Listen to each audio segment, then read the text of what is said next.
All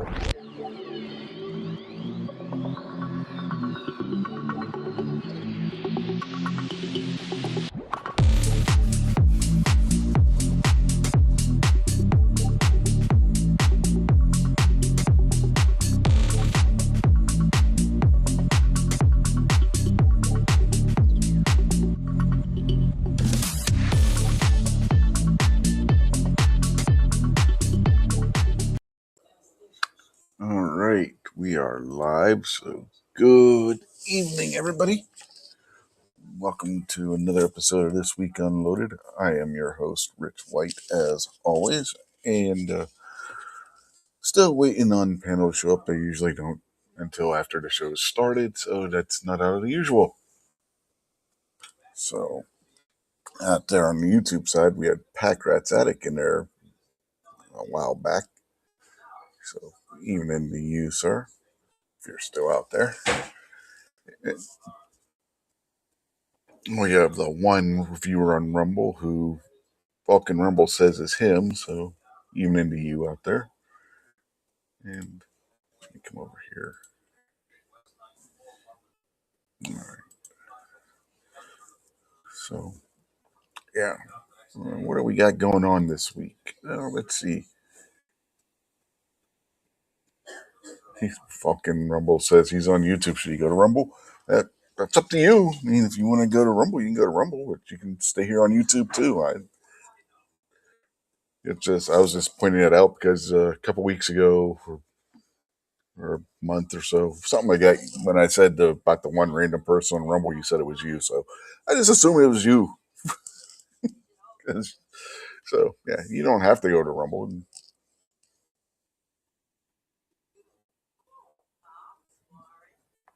So,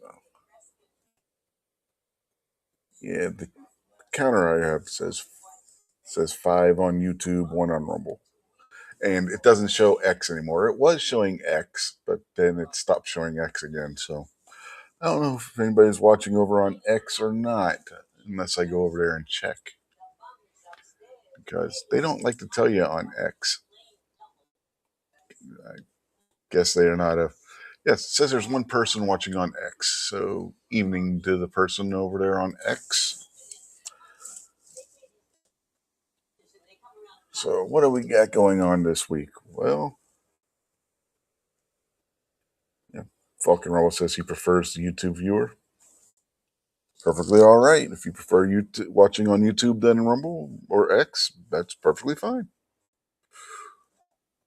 It's why I do it on those 3 platforms to give people a choice. I haven't got it set up to do on Facebook yet, but I might go ahead and start doing that as well because I'm not limited by how many places I broadcast to. So I may add Facebook maybe next week. Like I said, I haven't set that up yet. So, yep. So maybe next week you'll have that as an option as well for those of you who prefer Facebook's setup. Like I said, I might do that next week. Give that a try. See how that works out too. Because I can still do X and Rumble as well as YouTube. As like I said, I don't think I'm limited to how many I can broadcast to using the Rumble Studio. Whereas I think you're limited to 3 if you have the paid version of StreamYard. I don't remember offhand for sure, but I think it's 3 with their base paid program. Packrat said he just got dinner and will be listening. Okay. Something good, I hope. But yeah, I don't know if you guys have seen it or not, but ATF has put out a whole bunch of changes that they're doing. So I got their website pulled up, and we're going to look at what some of the changes they're putting out there, which you can also look at if you on YouTube and Rumble side anyway. I don't know, does X have? It probably does. Let me see. Do they have a description at the bottom? No, they don't. So if you want to see the link to the ATF website, you're gonna have to go and either look at the channels broadcast on Rumble or YouTube to see that. But if you are on Rumble or YouTube, I did link the ATF's page with the proposed changes, links to the proposed changes, and to the Federal Registry because they're wanting comments on the Federal Registry. So if you click on the link to the ATF below, they also have a link on that page that'll take you right to the Federal Registry. Then you just look for the proposed rule because each individual rule has its own comment section. So if you would like to comment and be honest, the changes are all good things from what I was going over. I didn't see any that were bad in any way. They all seem to be on the good side. But like I said, we're going to go over some of these. And here, let me add that to the screen while I'm thinking about it. Yeah. But yeah, that's that's one of the things I plan to go over tonight. And there's a bunch of them. Like I said, I believe they have 34. We're not going to go over all of them because some of them are related to businesses, FFLs, which for the most part, for my viewers, it's not going to be applicable to them. So we're not going to go over every single little rule that they're proposing, but we're going to look at a few of them because there are some that are rather interesting. We got Denny's plant-based journey over there on the YouTube side. Evening to you, sir.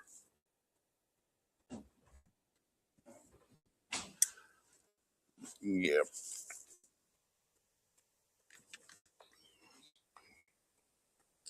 Oh, let me go. Freddie, will you put food away? Let me pull up that over here. But yeah, as you can see, it's their page is labeled ATF's New Era of Reform. It says ATF launched a new era of reform in 2025 focused on a commitment to transparency, accountability, and partnership with firearms industry, gun owners, and the public. Under new leadership, the agency has fundamentally changed course, moving toward a model built on trust and collaboration. This means working with, let me move this over here so I can see. Yeah, I pulled up the YouTube chat while I'm reading so I can keep an eye on both.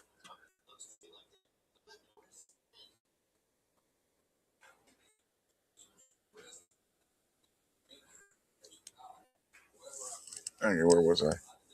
This means working with federal firearms and explosive licensees as partners, reducing unnecessary burdens on law-abiding businesses and citizens, and ensuring ATF's actions are grounded in clear statutory authority and focused on protecting American communities from violent crime driven by explosives, arson, and the illegal use of firearms.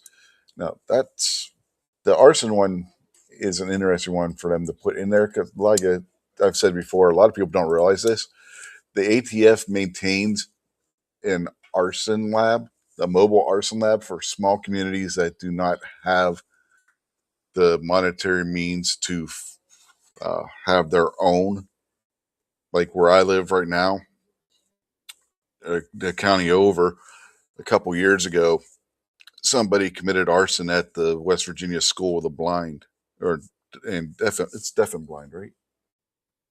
And the West Virginia School for Deaf and Blind. Yeah. Okay. Yes, it's the West Virginia School for the Deaf and Blind in Romney, West Virginia. Somebody committed arson there. In Hampshire County, West Virginia, where that's located, it doesn't have the funds to have their own arson lab. So the ATF sent their mobile arson lab to help with that investigation. So that actually is a good thing that the ATF does that a lot of people don't realize. But I digress on that one.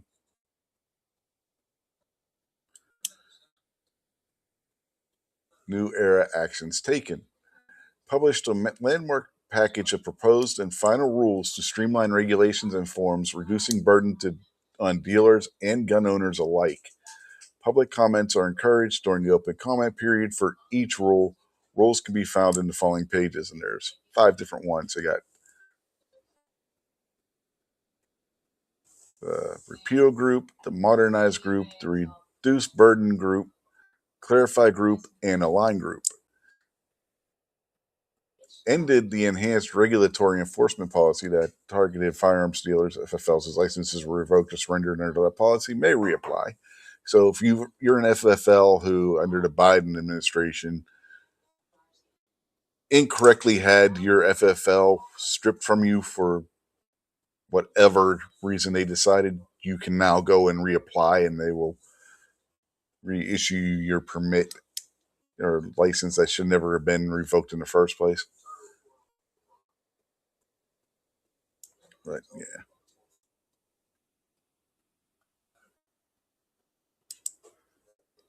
most of this is business related here at the bottom here. So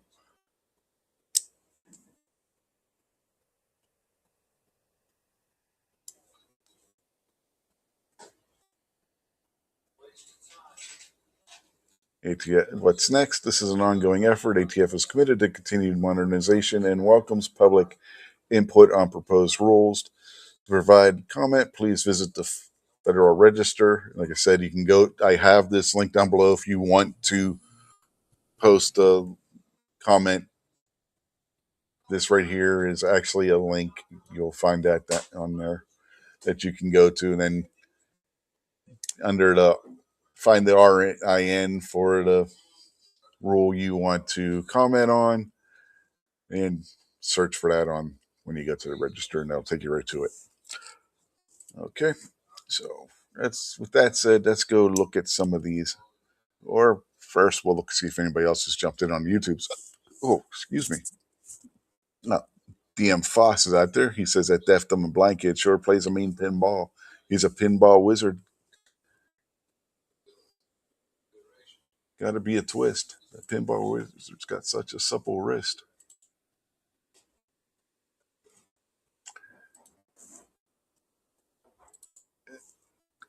All right. Vulcan Rumble says, wait, remember they are rules and have no legal weight. Rules can be interpreted any way they want. I've perused, looked over, whatever, however you want to say it, these new rule proposals, and a lot of them, the point is they're bringing them more in line with the actual laws. So, and also changing based on recent court cases as well. So I got to go through and remember which one of these things each of them were in.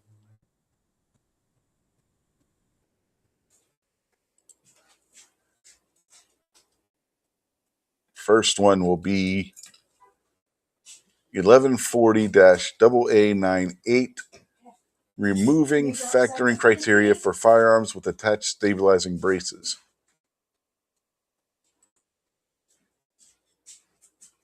So what's the ATF doing here? ATF is proposing to formally rescind regulatory changes made in 2023 requiring firearms equipped with stabilizing braces regarding firearms not required. Excuse me, I misread that. Multiple federal courts have found that the 2023 rule, as codified in 27 CFR 478.11 and 479.11, violated the Administrative Procedures Act, and the rule has been enjoined, stayed, or vacated across numerous jurisdictions. This proposal removes regulatory language that has been largely unenforceable, restoring the regulatory definitions to be consistent with the underlying statutory definitions. They also are changing what it means to be engaged in business as a dealer in firearms. That one, if you want to comment, is 1140-AB01. ATF is revising regulatory changes it made to its definition of engaged in the business of dealing in firearms. The rule rescinds certain provisions of the definition of engaged in the business. This rescinds changes have not produced the anticipated outcomes in terms of federal firearms license applications, administrative licensee actions, civil forfeitures, or other anticipated enforcement metrics. The rule retains the definition of engaged in business as specifically revised and codified by Congress in the Bipartisan Safer Communities Act, blah, blah, blah, ensuring that ATF's regulatory definitions reflect the statutory language Congress enacted. So, what this basically means is, if you guys remember back, the ATF during the Biden administration had this thing where if you sold so many firearms of yours privately, you had to be registered as an FFL or you were engaged in illegal firearm sales. They're rescinding that. So if somebody gets in financial trouble or for some other reason decides they want to sell a bunch of their firearms off, they don't have to register for an FFL first.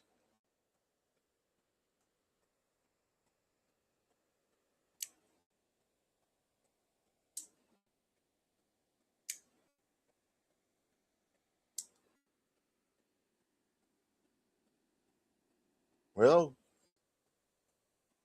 Foss says these are a nice step, but until codified in law, they are subject to limited executive branch. Well, not the first one. The first one was based on the court cases, which are saying that the race rule is unconstitutional. And the second one is them bringing the engaged in a business in line with the law that has been codified.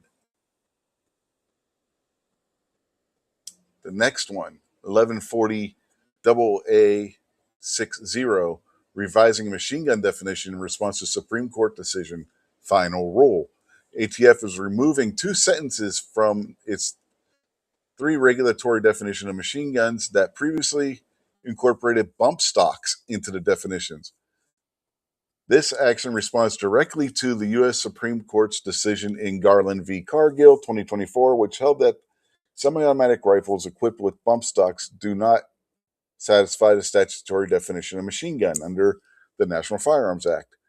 This decision aligns ATF's regulatory text with the statute and the court's binding legal interpretation.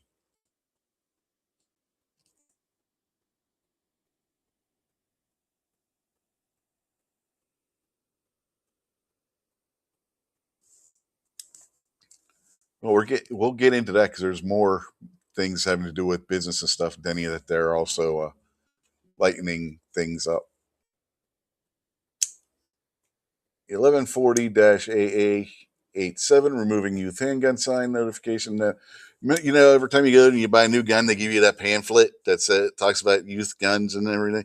They're getting rid of that. They're not going to be doing that anymore, and they're not requiring businesses to put a sign up. Though I don't recall walking into a gun store and seeing a sign about that on the stores anyway. But they're those little pamphlets that you take home, throw away, or you might even throw it in the garbage can on your way out the door. They're getting rid of those. So yeah, the law has been in place for 30 years, and if you don't know by now, who cares anyway? So yeah, they're getting away with the requirement to have those little pamphlets. So anyway, that's what's listed under the repeal header.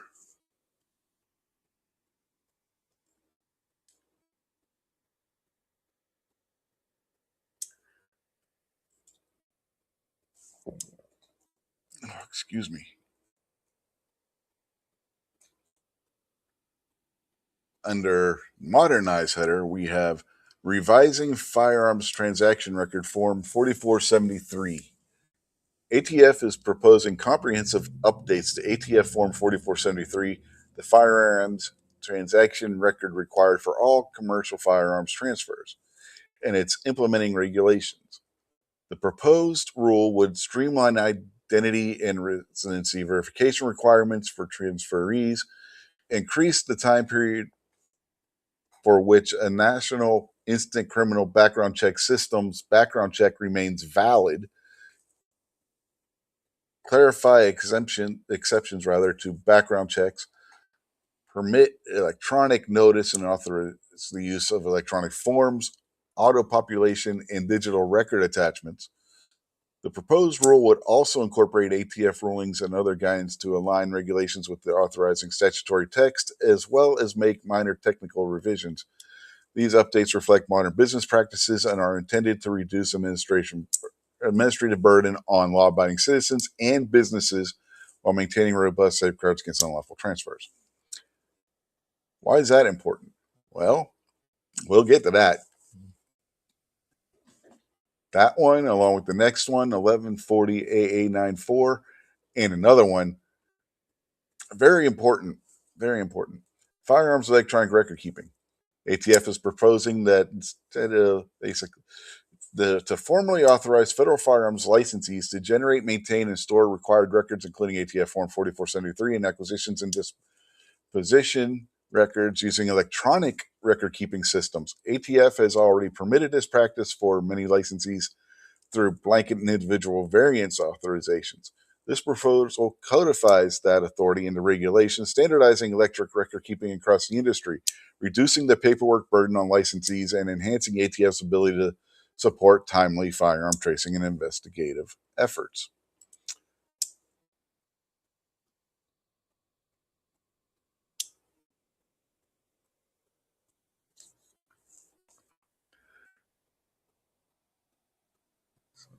Let's see. Take a break here. I see some people are out there now. Yeah, Rob D, the New York Outcast, has joined us. Ron 2A Matters has joined us on both on the YouTube side as well as Guns and Barbecue on the YouTube side. So, evening to you folks.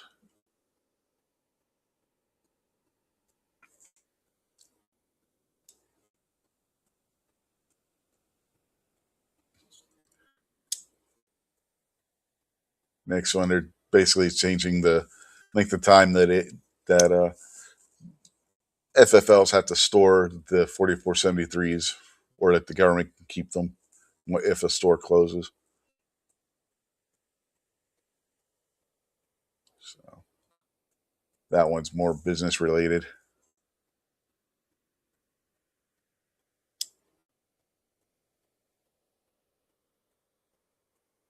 So is the next one.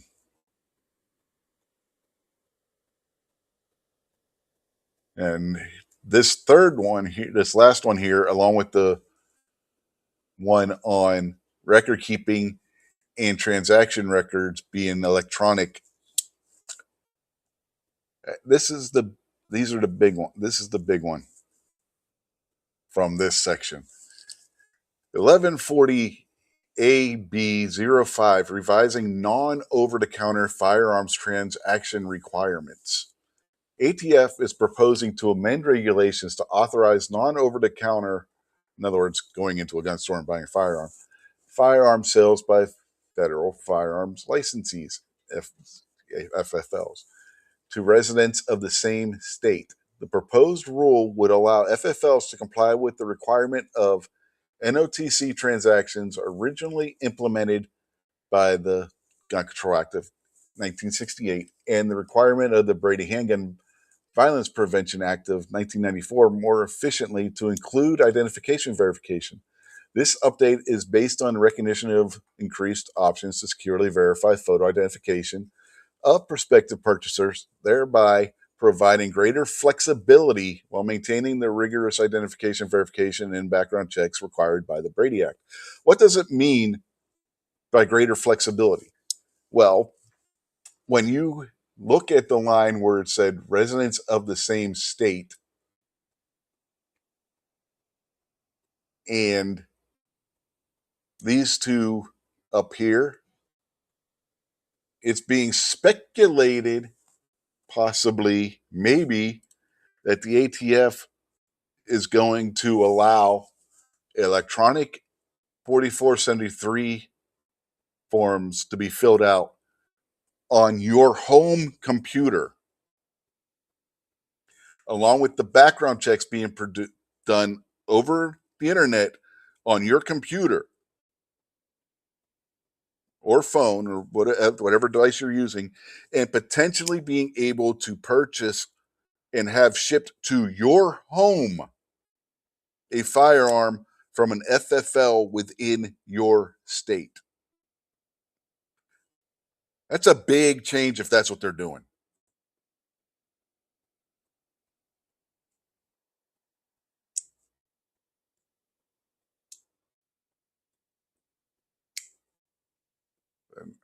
All this electronification of things, plus the last one where it specifically states residents of the same state and is specifically talking about non over the counter sales.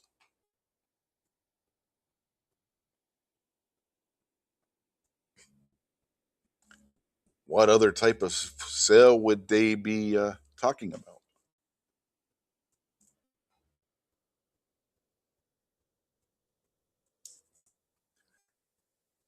That's going to be interesting if true.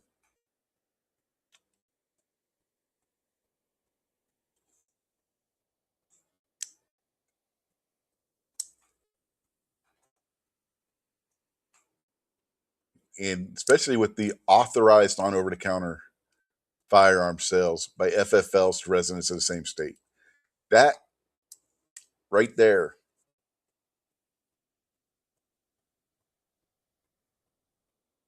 that certainly sounds like they're talking. No, that's not private sales. That's a formal sale because it's a sale from an FFL to a resident. That's not private sales.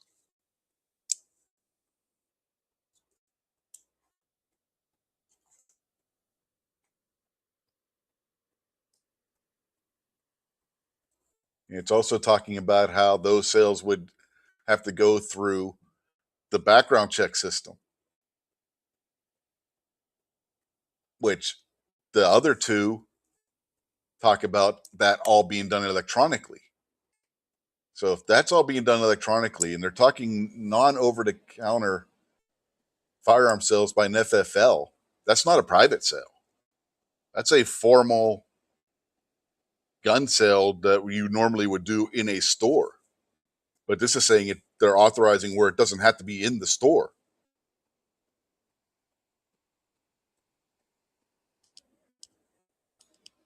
Or a gun show, because they wouldn't be doing that at a gun show either. Because a gun show technically is an over the counter sale with an FFL because it's in person. This is author, but this they're saying. My guess is they're talking non face to face sales with an FFL.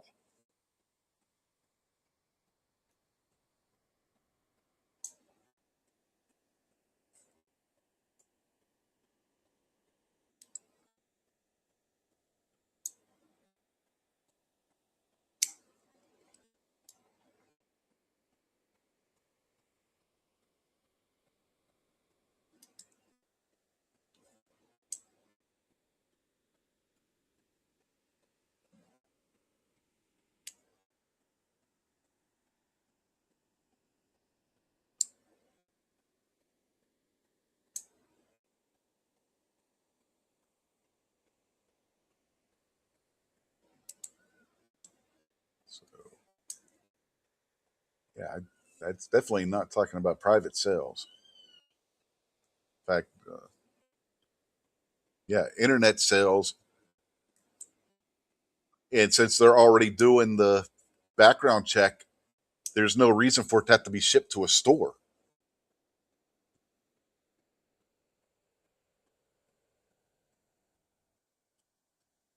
right? Because up here, they're given the right for the background check and everything to be done electronically. So if they're doing that electronically with internet sales, there would be no reason to have that shipped to another FFL at that point. Because the whole point of shipping from one FFL to another is because you have to have the background check done locally in your area where you fill out the 4473. If there's no requirement for a 4473 to be filled out in person anymore, that it can be done via computer and the background checks can all be done via computer, like what it was saying up here, there's no reason to have to go into a store. But the caveat being that the FFL selling has to be in the same state as the purchaser. It's like you couldn't, unless you live in the same state where Classic Firearms is, for example, you couldn't do this with Classic Firearms. Classic Firearms will still have to ship it to your FFL. Again, unless you live in the state Classic Firearms is located. And off the top of my head right now, I don't remember what state they're in. Or if you're not in South Carolina and you're buying something from Palmetto State, you would still have to have it shipped to an FFL. But if you live in South Carolina, the way this is written up, theoretically, you could purchase from Palmetto State and have them deliver to you because you'll be doing the 4473 and the background check online at the time you make your purchase electronically.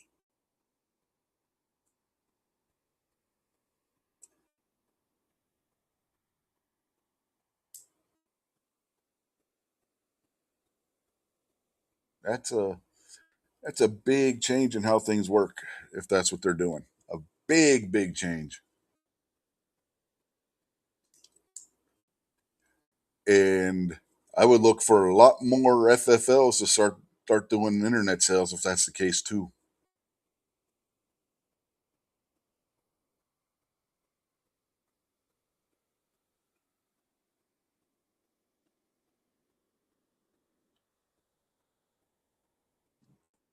I wonder if this would apply to FFLs which are in your state but go through a site like Gunbroker to make their sales. Be interesting to see.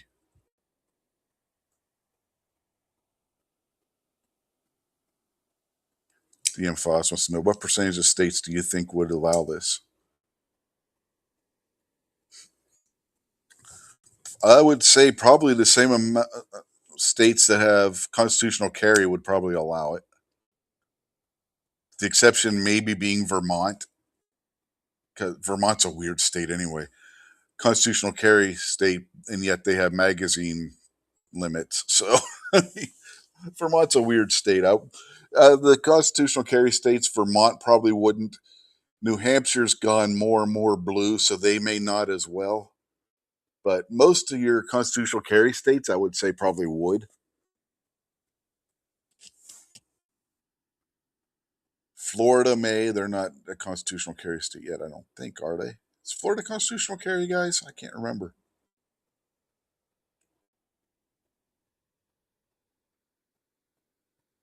Yeah. The usual suspects probably would have a fit with it. Constitutional carry states, probably not, especially the ones where your permit already counts as your background check. Those states, I don't see having any issue with it.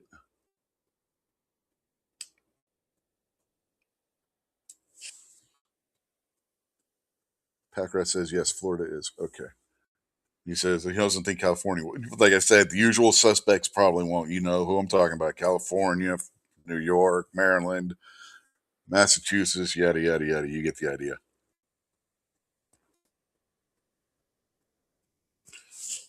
No, he was just asking what percentage of states do I think would allow this rule to go through Vulcan Rumble, and I said New Hampshire is up in the air because politically they've gone more blue, but they're the constitutional carry state, so I'm not sure if they would allow this to or not. That one's that one's a toss up. I'm not gonna say yes or no on whether New Hampshire would allow it on the state level. And I also stated that their neighbor Vermont, even though they're a constitutional carry state, probably wouldn't. If I had to make a guess, because well, they are a constitutional carry state, they also have strict gun laws in place, like magazine limits and so on and so forth. Yeah, Texas, I'm sure probably would. Pack rat. Again, they're a constitutional carry state, and other than New Hampshire and Vermont, I'm pretty sure all the constitutional carry states probably would go through with it.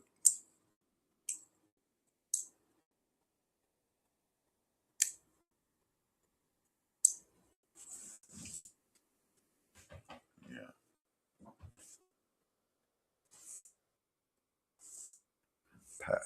Vulcan Rumble says hunting is a major industry in New Hampshire. They even sell ammo over the counter without permit. They also make no record of all sales by state law to ensure business from Massachusetts. Yeah, but this law wouldn't apply to people from Massachusetts if it were in that. When the ATF puts this into place, it would only cover people in New Hampshire. Like, you'd have to live in the same state as the selling FFL. So it doesn't cover over the border sales.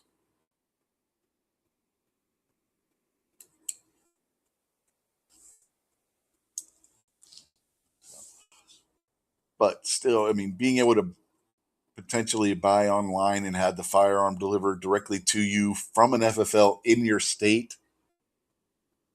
that's a big deal. That's a big change in the current operating procedure. Again, these are all open for comment on the Federal Registry right now. As per uh, federal law, they have to give comment period before enacting these rule changes. So, and again, like I said, I have the link to the ATF site where all this is posted, and they have a link to the Federal Registry there. So anybody who wants to comment on any of these, you can go down below, get that link, and through that link, get the link to the Federal Registry, and then on the ATF site, get all your little numbers like this one right here, and you can comment to your heart's desire. All right. So that's what's under the modernized, which I think are some of the biggest ones, because of the fact that we may be seeing a big change in how things are done. Reduced burden group. I forget what's in this one.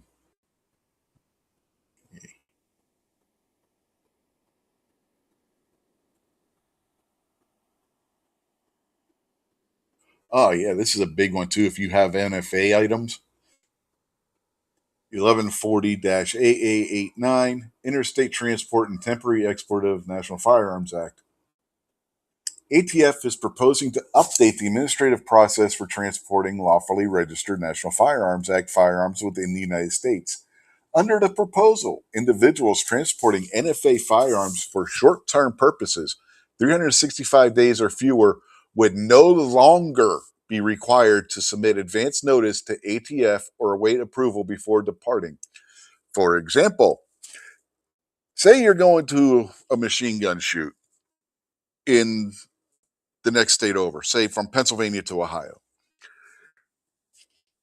Currently, you have to inform the ATF that you're doing this and wait for them to say okay legally before you can carry that NFA registered machine gun over the border from Pennsylvania to Ohio. Under this rule change, you no longer would have to do that. You would only have to notify them if you're moving from one state to the other, but you will not need approval to do so either. Okay? I mean, individuals transporting NFA firearms for long-term purposes more than 365 days or permanent relocation would still submit notice, but would not need to await the ATF approval before transporting. This change to ATF Form 5320.20, Form 20, per 27 CFR Section 478.28 is intended to remove an unnecessary regulatory burden on law-abiding NFA firearms owners without affecting applicable federal, state, or local legal requirements. So they're going to make this rule here. If you own NFA items, an SBR, an SBS, a suppressor, a machine gun, anything along those lines, and you're only going for a short period of time, anything less than a year, you don't have to tell them anymore. You don't have to have their permission anymore. If you're moving from one state to another with said firearm, you still have to let them know you're moving so that they can update the registry, but you don't have to have their permission to do so. Those are big changes. The next one, 1140.AB00, joint registration for spouses under the National Firearms Act.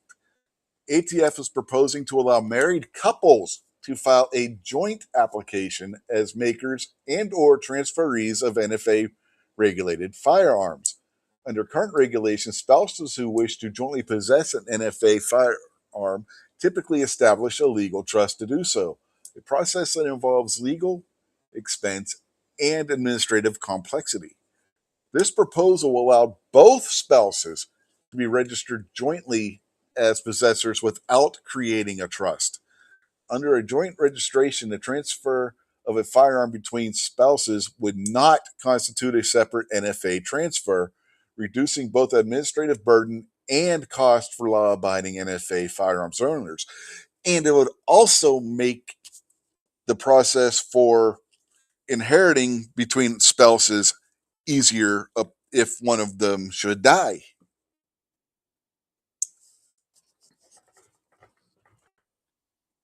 Next one, 1140 AA65, removing CLEO, in other words, law enforcement, notification under National Firearms Act. ATF is proposing to remove the requirement for an applicant to forward to the chief law enforcement officer of his or her locality a copy of their National Firearms Act application to make or transfer a firearm, as well as a copy of the responsible person questionnaire required to be completed. The requirement to forward these documents to CLEOs has faced substantial legal challenges and has not achieved its intended public safety outcomes. So they're getting rid of that. You don't have to let your local law enforcement know anymore. Basically, you would have to tell the chief of police and stuff. But if you fill in an electronic Form 1, they automatically do that anyway, which is why they have you do the two um, fingerprint cards. If you get the physical fingerprint card and not the digital, the electronic, if you do the electronic, then you just enter that in when you file your Form 1. But they have you do two of the paper if you're going getting the physical done.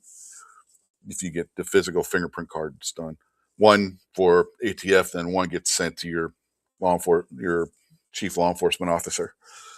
But like I said, if you're filing an electronic Form 1 or Form 4, they do that automatically anyway. So it's only the paper ones that you have to have two filled out and then take one to in person to your chief law enforcement officer. And honestly, how many people are still filling out Form 1s on paper?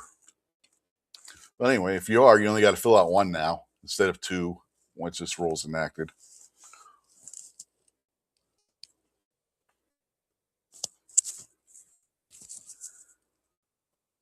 Next, we got 1140 AA73, clarifying interstate transportation of firearms under the Gun Control Act.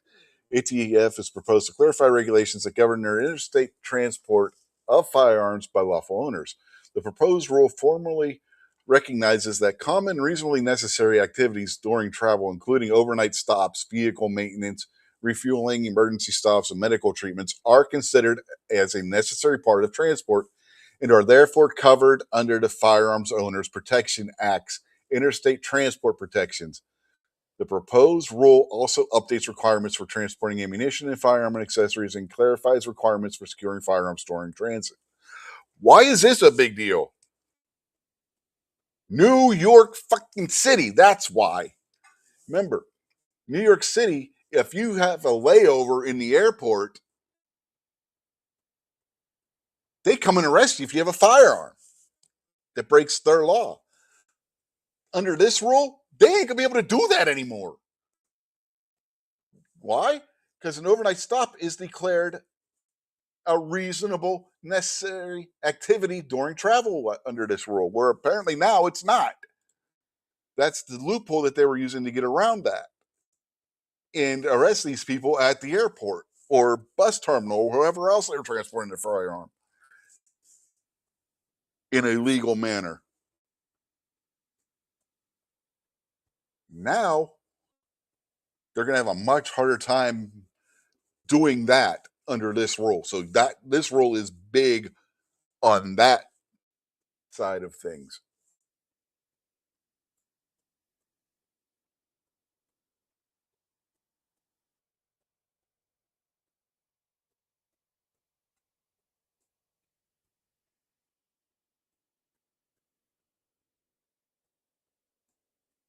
Yeah, this one's a business one, so we're not going to look at that. And so is this one and this one. Those the last three are all business related. Like I said, we're not going to look at the business related ones because I don't think any of you guys are engaged in those businesses. So that was the reduce burden group, if I remember. So now we're on the clarify group.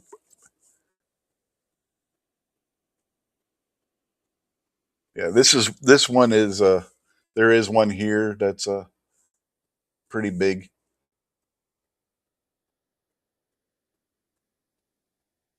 There's a couple that might be, but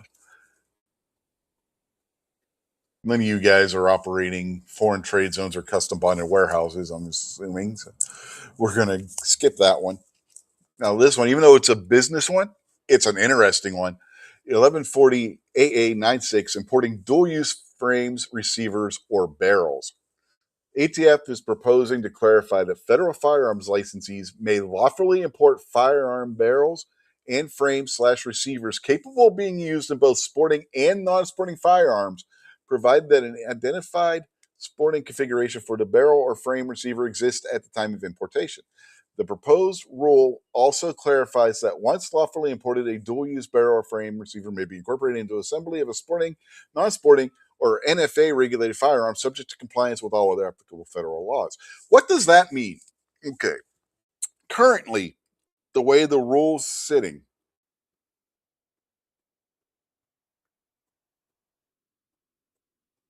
if a company, say, uh, Century Arms, wants to import a Romanian,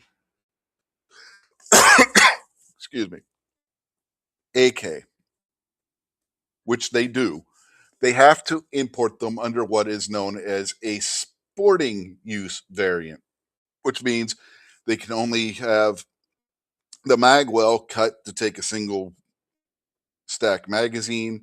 They have to import them with thumbhole stocks, etc. Under this rule, they wouldn't have to do that anymore. So that's a big one. There's certain German firearms, like the civilian version of the G36 and the HKUMP, that couldn't be brought into this country in their standard form. Now they can. So that's big. That's big as purchasers of certain firearms. Because right now, if you want a UMP, the HKUMP set up the way that it's supposed to be from the factory, you have to buy the sporterized, for lack of a better term, version, which comes with a thumbhole stock, single stack magazine, all that horse shit, and have it converted to the standard configuration by a third party here in the United States. There's only one company that does that right now, and I don't remember the name of the company right now, but it's a royal pain in the ass to have to do. This will change all that.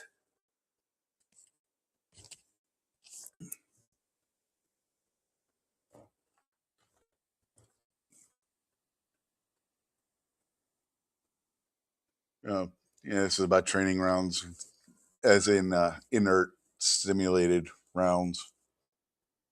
Apparently, it's currently illegal to bring those into the country for whatever reason or some nonsense.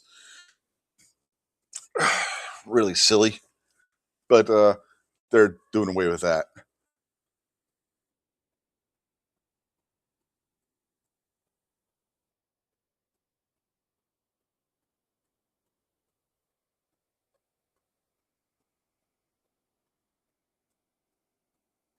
Yeah, again, this is business related here.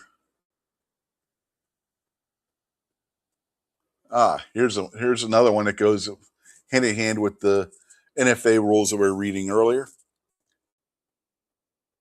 Allowing makers to it, it's 1140 AA70, allowing makers to adopt certain markings for National Firearms Act. ATF is proposing to allow individuals who make National Firearms Act firearms by altering existing firearms to adopt markings already applied by the original manufacturer rather than applying additional redundant markings.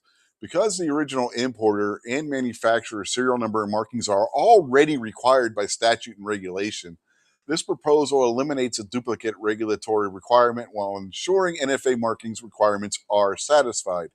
ATF has previously acknowledged this practice through individual variances. This proposed rule codifies that accommodation into regulation to provide consistent, clear guidance across the industry. Why is that important? Well, that will save the average person who decides they have an AR-15 pistol that wants to turn it into an AR-15 SBR, or a Mossberg Shockwave, turn that into an SBS, for as two examples, from having to either have the tools to engrave their name and address on that weapon themselves, or pay upwards of $200 in some cases, which have been documented by the ATF, which is one of the reasons they're implementing this rule, to have a gunsmith engrave the weapon. You won't have to do that anymore. They're getting rid of that. If you have an Anderson lower receiver on your SBR, that's good enough to have the Anderson markings on there, even though Anderson's no longer in business. But their markings are what matters. You don't have to do it yourself anymore. You don't have to put your name, address, and I think you had to reserialize it as well. I don't remember. But you don't have to do that anymore. It's just as you don't have to if you're having an amnesty weapon, like, which is why I didn't have to do it with my SBR, because it was when the free tax stamp period, that requirement was waived because it's what they called an amnesty period. Now that's just going to be across the board where you don't have to do it.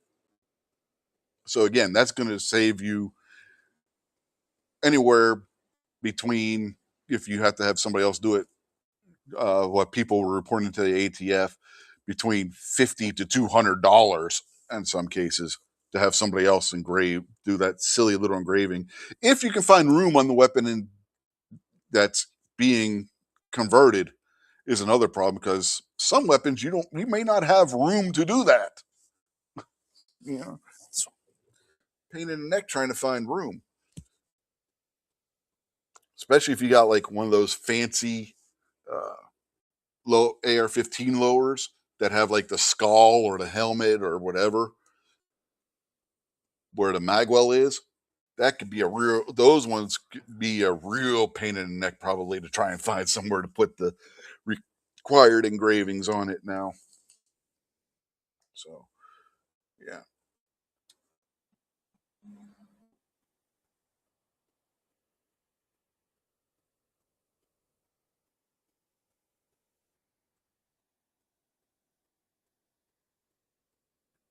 Basically, this one's talking about taking firearms to UPS, FedEx, that kind of place. Yeah, 1140-AA84, clarifying delivery to a common or contract carrier when transporting firearms. Oh no, wait, this is okay. No, this is like traveling by plane or train or something. Okay, so we'll read this one. ATF proposing to clarify that for purposes of the Gun Control Act's provisions governing the delivery of firearms and ammunition to common or contract carriers, a person traveling aboard is it aboard? Yeah, aboard common or contract carrier while personally maintaining direct control over a firearm or ammunition does not constitute delivery of that firearm or ammunition to the carrier. This clarifies This clarification addresses longstanding regulatory ambiguity regarding the obligations of law-abiding travelers who retain physical possession of a firearm during common carrier travel. Which, is there any that allows you to carry a firearm? Greyhound doesn't. Amtrak doesn't. The airlines don't.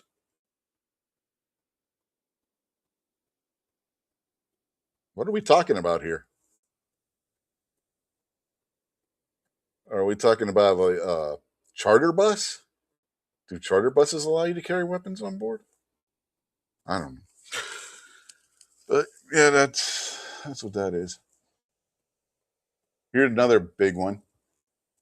1140 AB04, revising definitions of adjudicated as mental defective and committed to a mental institution. ATF is proposing to modernize regulatory definition of mental defective, the term used in the Gun Control Act to identify a category of persons prohibited from possessing firearms, to reflect current medical and legal standards.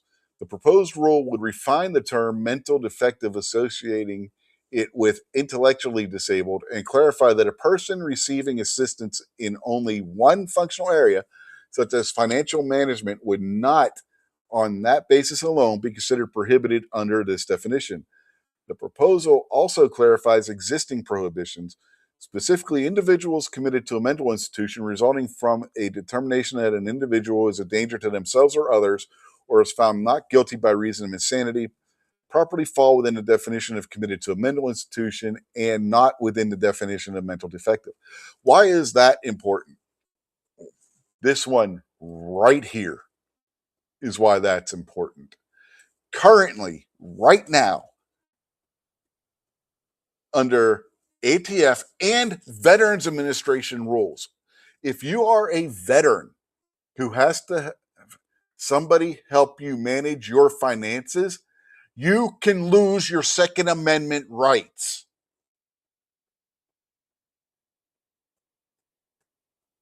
This stops that.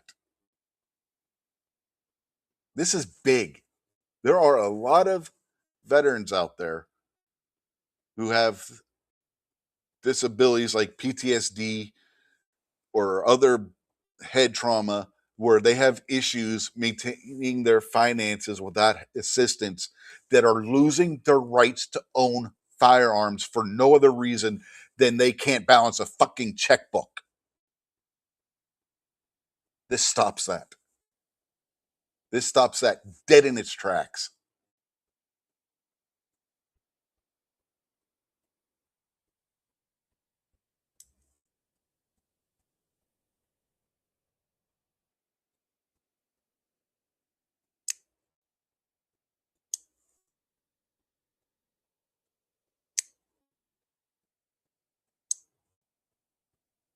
So, yeah, this is big. And not only does it help veterans, but also elderly people who may have problems with the, because let's face it, not everybody is a financial wizard. There are people out there that have problems managing their bank accounts and such, and they have somebody assist them in doing so. Under current rules, just with the ATF, they could potentially lose their Second Amendment rights. So, for disabled veterans, for the elderly who may have trouble with the checkbook, this is a big deal. This restores their rights to those who have had them taken from them because of this, and prevents anybody else from losing their rights because of it.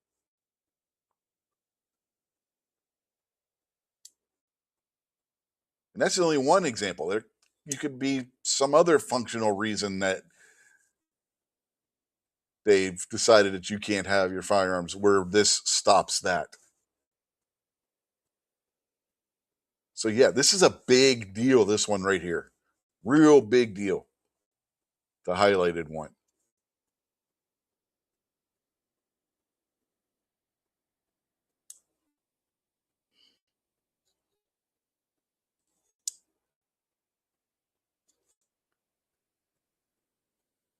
M. Gabriel's out there on the YouTube side. Evening, sir.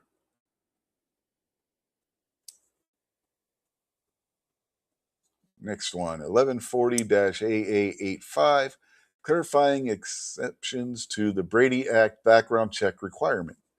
ATF is proposing to clarify the regulatory standards that govern when a state-issued firearms permit qualifies as an alternative to a national instant criminal background check system.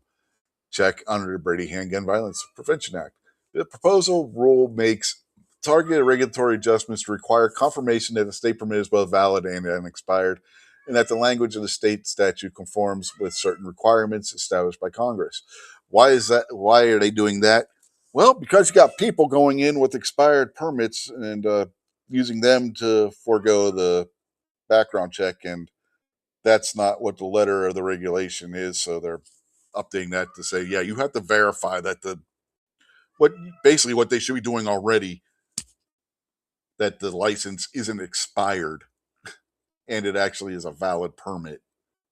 Apparently, there's been issues where people were forging firearms permits to get around the background checks. Yeah, that's happened.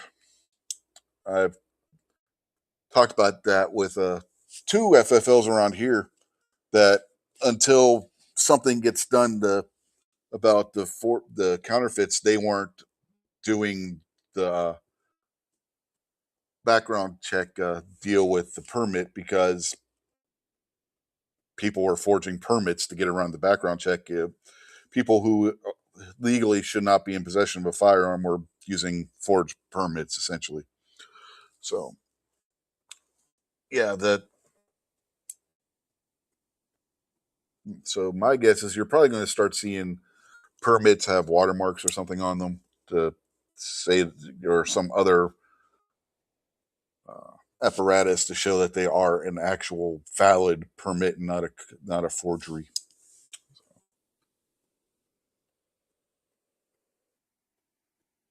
Next one, 1140 AA 64, selecting biological sex on ATF forms.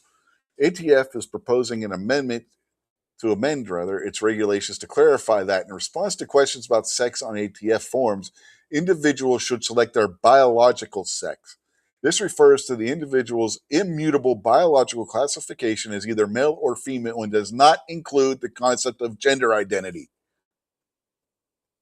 These are clarifying amendments to align ATF's regulatory forms with the President's signed Executive Order 14168, defending women from gender ideology extremism and restoring biological truth to the federal government, and do not alter any substantive eligibility criteria.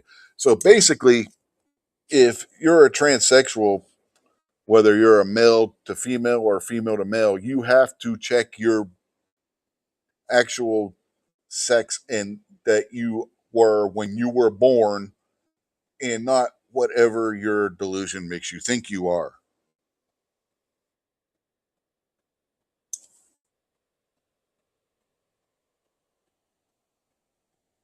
This one's an interesting one.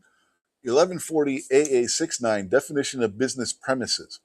ATF is proposing to clarify the regulatory definition of business premises for federal firearms licenses to explicitly include properties that adjoin each other or that are adjacent to each other and share a common parking lot, sidewalk, or road. This clarification is intended to resolve regulatory ambiguity for licensees whose operations span multiple adjacent buildings or parcels and provide a consistent, clear standard for FFL license determinations. Basically, if you own a gun shop and you own the convenience store right next to it, or the dry cleaners next door to that, under this law, you'll be able to conduct your FFL business in any one of those three buildings.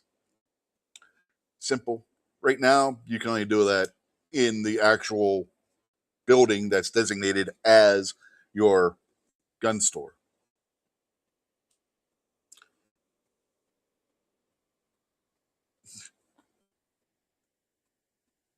Why? I don't know, but I guess you can have a drive-in gun shop now. I don't know. You can probably do that now anyway. But yeah, it's just it it's a interesting thing there. The best part is they don't even have to share. You don't have to even be a. You just have to be in the yeah, same general area.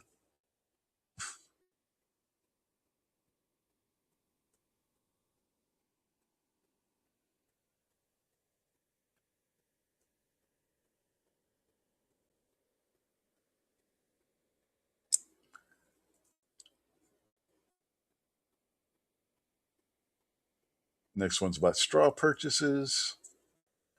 I guess we can look at that one. 1140-AA78, firearms transactions and straw purchases. ATF is proposing to amend its regulations to provide greater regulatory clarity around the federal prohibition on straw purchases. The straw purchase effectively hides the identity of the actual purchaser slash ultimate recipient of the firearm and circumvents regulatory requirements for firearm transfer by foregoing background checks and impeding the ability of law enforcement to trace guns involved in the commission of a crime to the true purchaser ultimate recipient. The proposed rule is intended to provide clearer guidance for licensees, including which transactions are not considered straw purchases, thereby supporting enforcement efforts across true straw purchases. My guess is they're going to make it more known to these FFLs that somebody purchasing a firearm for their child is not a straw purchase. Someone purchasing a firearm to be given as a gift, basically. Because I've had FFLs say that you can't do that, that's a straw purchase before.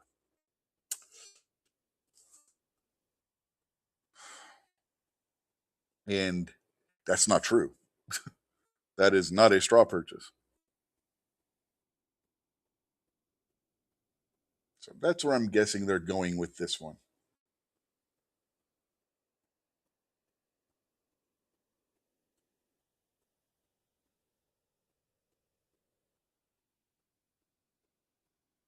Yeah, this one's just. Next one's just creating a definition of willfully for firearms violations. ATF is proposing to formally define the term willfully in its implementing regulations as it applies to violations of the Gun Control Act, specifically to the context of ATF's authority to suspend or revoke a federal firearms licensee license or impose civil penalties. The proposed definition would implement the standard established by the U.S. Supreme Court in Bryan v. U.S., under which a person acts willfully when they know their conduct is unlawful, even if unaware of the specific statutory provision being violated. So you're not willfully breaking the law under this rule if you don't know that it was unlawful.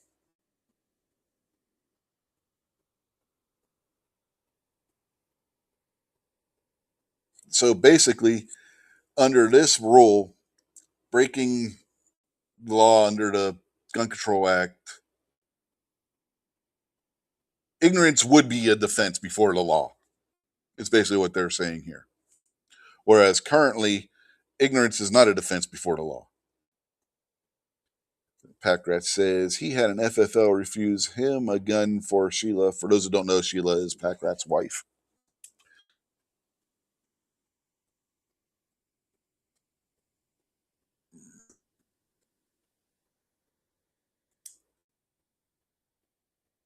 Also known as Mrs. Packrat or Ms. Packrat. I forget how she has it. But yeah. You see Ms. Packrat or Mrs. Packrat, whichever one it is that her screen name is on YouTube, that's his other half, his significant other. Some may say his better half. And next we got the Aligned group, and then that's it. Don't remember if there's anything here that's of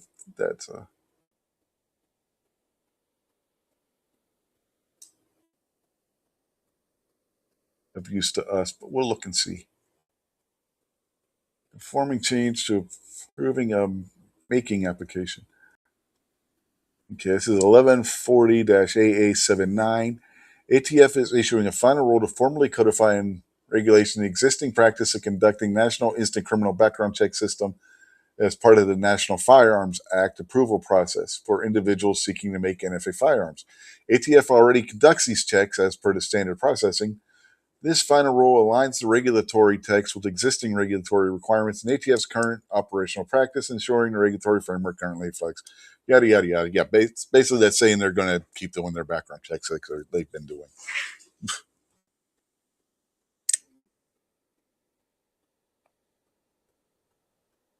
Export control reform. None of us are exporting firearms to another country.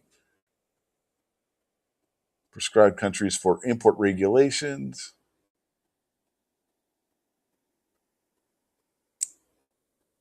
So 1140 AA91, update the prescribed countries for import regulation restrictions. ATF are going to update the import restrictions applicable to certain countries under the Arms Export Control Act. The proposed rule would remove the existing static list of prescribed countries from which ATF denies applications to permanently import defense articles and services, replacing it with dynamic reference to the Department of State's list of prescribed countries. Okay, so in other words, they're getting rid of their list and using this State Department's list. The rule would propose to remove the list of former Soviet countries from which ATF currently denies applications to permanently import most firearms and ammunition, retaining only the Russian Federation as prescribed country of origin for these imports. Yeah, we can thank Barack Obama for that one. That's why you can't get cheap AKs anymore.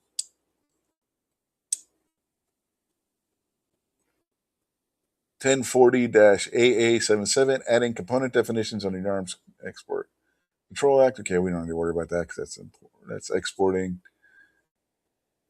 And this one's about cigarettes and contraband cigarettes and smokeless tobacco. I mean, that's not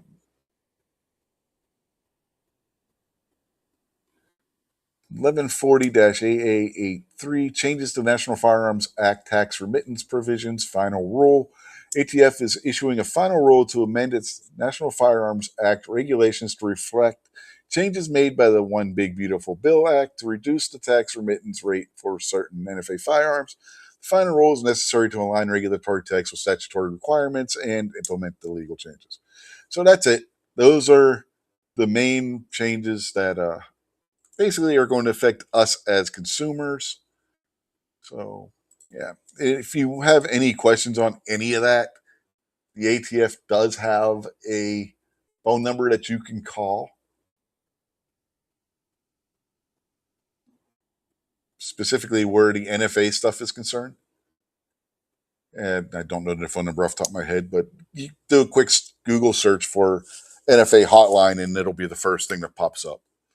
I know I've done that. So, yeah. I mean, I don't feel like going around posting the NFA hotline's phone number, but I suppose I could if I want to be nice. So let me see if it still works.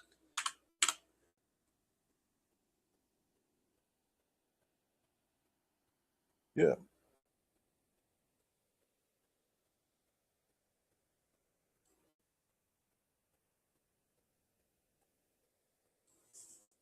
Yep, it does. The phone number's still there.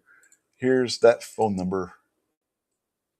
It may be a long distance phone number depending on where you live, so keep an eye out for that. But yeah, I guess I could put that over here too for anybody that's watching on Rumble. There you go. Now it's going out to everybody. Well, maybe not the people on X, but I can go over at X and post that as well. If you're watching on X, there is that phone number.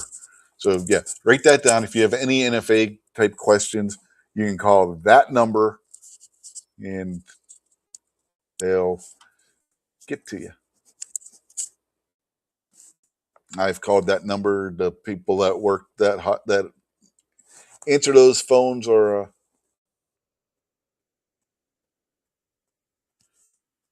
very much friendly people. I've never called that phone number and not gotten somebody that was helpful and courteous and whatnot. So yeah, like I said, if you have any NFA questions about anything, and probably the rules changes, you can probably call that number if you have questions about the rule changes, particularly the ones pertaining to the NFA. I would assume they would have the information on that for sure. But yeah, that phone number is open to anybody. You don't have to be a FFL to call that number. You can be a normal, everyday person off the street and call that phone number and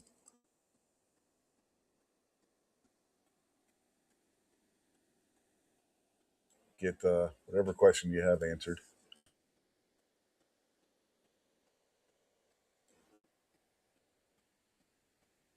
They also have, if you're having issues with an e form, I can give you this phone number too, I suppose. If you are trying to register something as an NFA item and you're having issues filling out your e form, you have that right there too. That's the helpline for filling out e forms.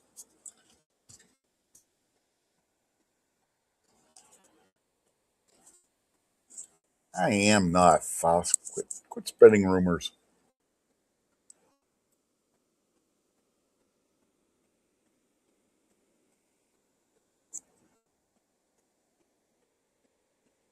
This is the kind of crap I get from my mods, for crying out loud. Jeez.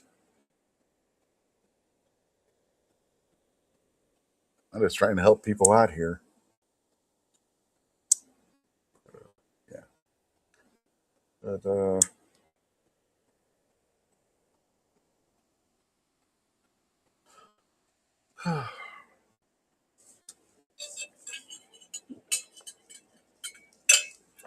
sorry, I had to take a drink. My mouth was dry from all that reading. Packrat says the import rule also applies to ammo. Yes, it does.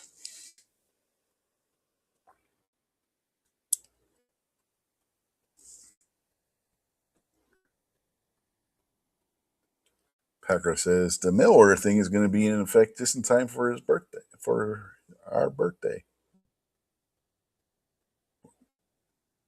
Are we speaking with the Royal Hour?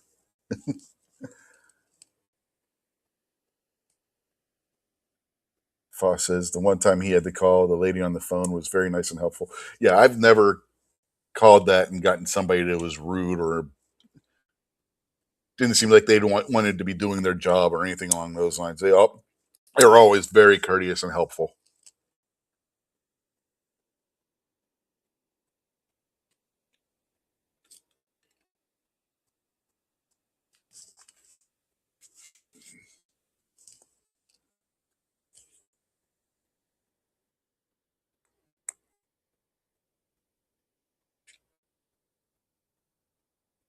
The one time I went, when I was filing the uh, Form 1 for the amnesty for the pistol braces, my local police department didn't have any goddamn fingerprint cards in. So I called the ATF number, and they told me just to come down to the Martinsburg branch, and they would give me a couple. Which I had to go to. I was going to the VA that day anyway for a doctor's appointment. So, in the VA hospital in Martinsburg is right next door to the tech branch headquarters. So we made a side trip, and they gave me the two cards, and yeah, I was on my way. ATF people are actually. I have never had an issue with an ATF person who was mean or anything, but take granted I wasn't being arrested by them. So, you know, if you're doing something where you're breaking the law and they're coming to arrest you, it might be a different situation. But as far as being helpful when trying to get things filed or calling them on the phone or whatnot, they've been very helpful on that front. Something about with the local police department, their of FBI fingerprint cards had gotten lost and in the mail or UPS or somebody had lost it. I forget what they told me what carrier. I just don't remember if it was Postal Service, if UPS, FedEx, whatever it was. Anyway, they lost the shipment, so they didn't have any, and the ATF helped out, and I got the two fingerprint cards I needed. Went to the local police department. They did it. They didn't charge me because I had to go and get the cards, so they didn't charge me for doing it. So you know, because normally they charge like $5 if you have to like, get your fingerprints done. I found out the sheriff's department don't charge at all. So any future Form Ones, I'm going to the sheriff's department, which is right here in town too. So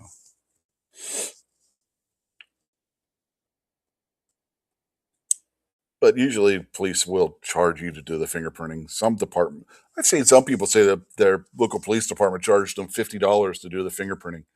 Like Jesus Christ, our local police only charge 5, and then the sheriff doesn't charge at all. They'll tell you they do, but when you go in, people have told me that they didn't charge them to do it.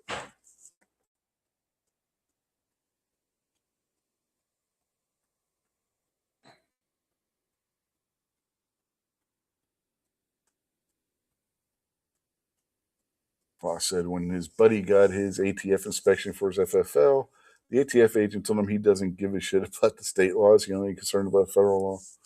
Yeah, that's generally the way it works.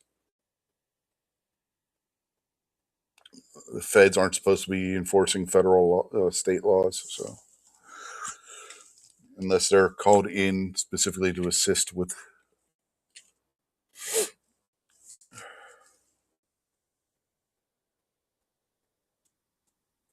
like the ATF with the example I gave earlier with the ATF and the arson investigation.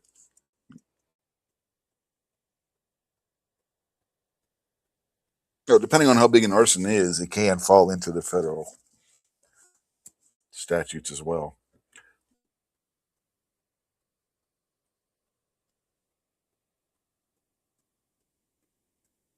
Vulcan Rumble says it's $100 in Massachusetts for the fingerprinting. Wow.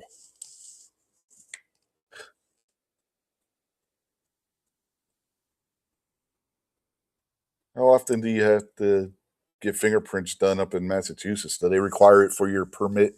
I know some states require fingerprinting for your just to get your firearms permit, your concealed carry permit.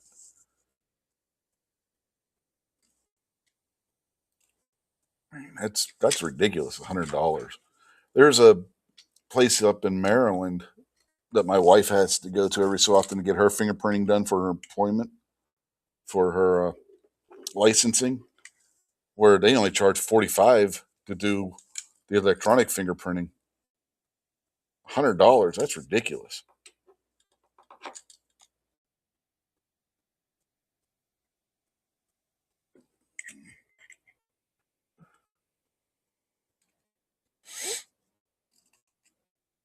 I thought about going there to get my FFL fingerprinting done, but they don't do it because Maryland FFL, I mean not FFL, NFA items are illegal in the state of Maryland. So they don't do the NFA fingerprinting there. Run to a matter says where he's at, it's $11.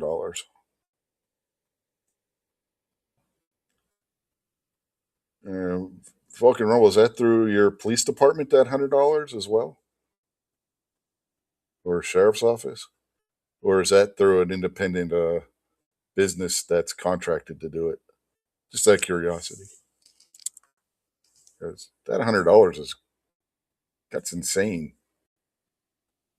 I said our local police department is only 5. The sheriff's department, if you call and ask them, they'll tell you $5. But everybody that I've talked to that's had theirs done there, they didn't charge them. They'll tell you that they'll tell you that there's a fee when you call them.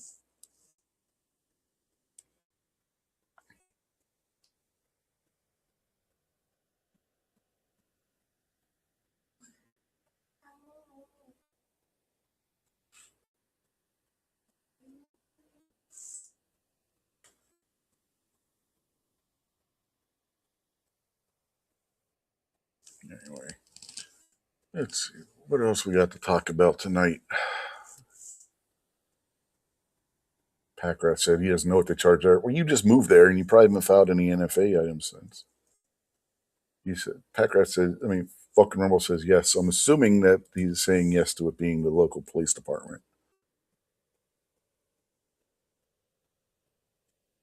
He says yes, city police. Okay. Yeah, that's crazy, man. Have you checked with your sheriff's department to see if they have a different fee that they charge? Or do you absolutely have to go through the city police? You might even find a local place that's contracted that can do it for cheaper. So that place my wife goes to has to go to in Maryland, they only charge 45.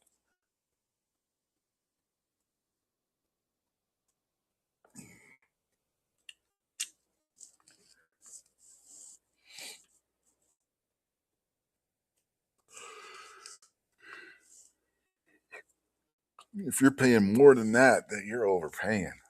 Good Lord, $100.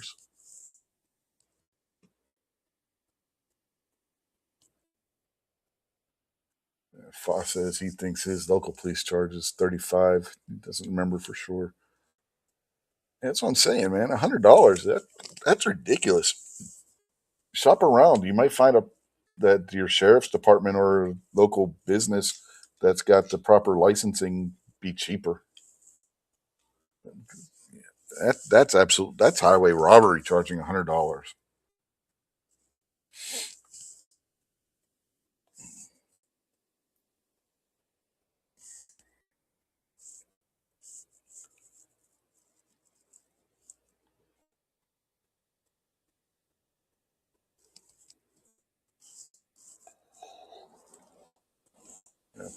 Going back to the question about whether he was using the royal hour or not, Packer said our birthdays are a few days apart, so him and his wife's birthdays are same apart.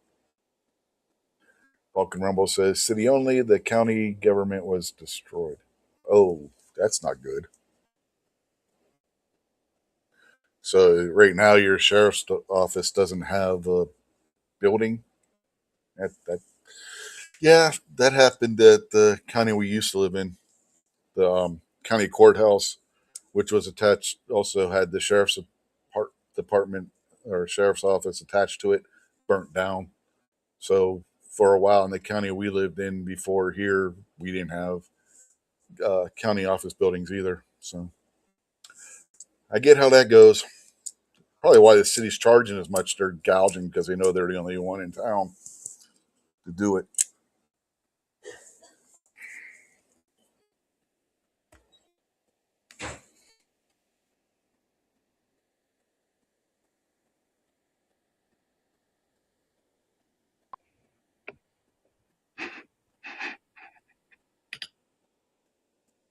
Should be a rule against that.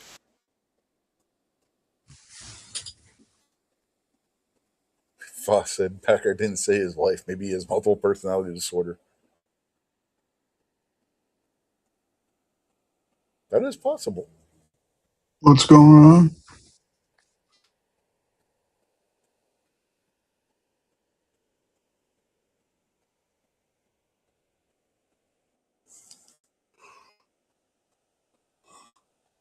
Let's see what else happened this week.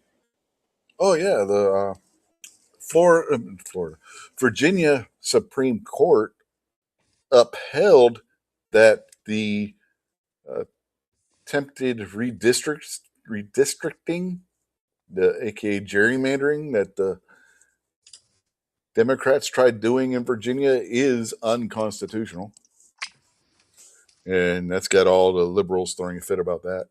Now we got Mr. Gizzard Gary jumping on.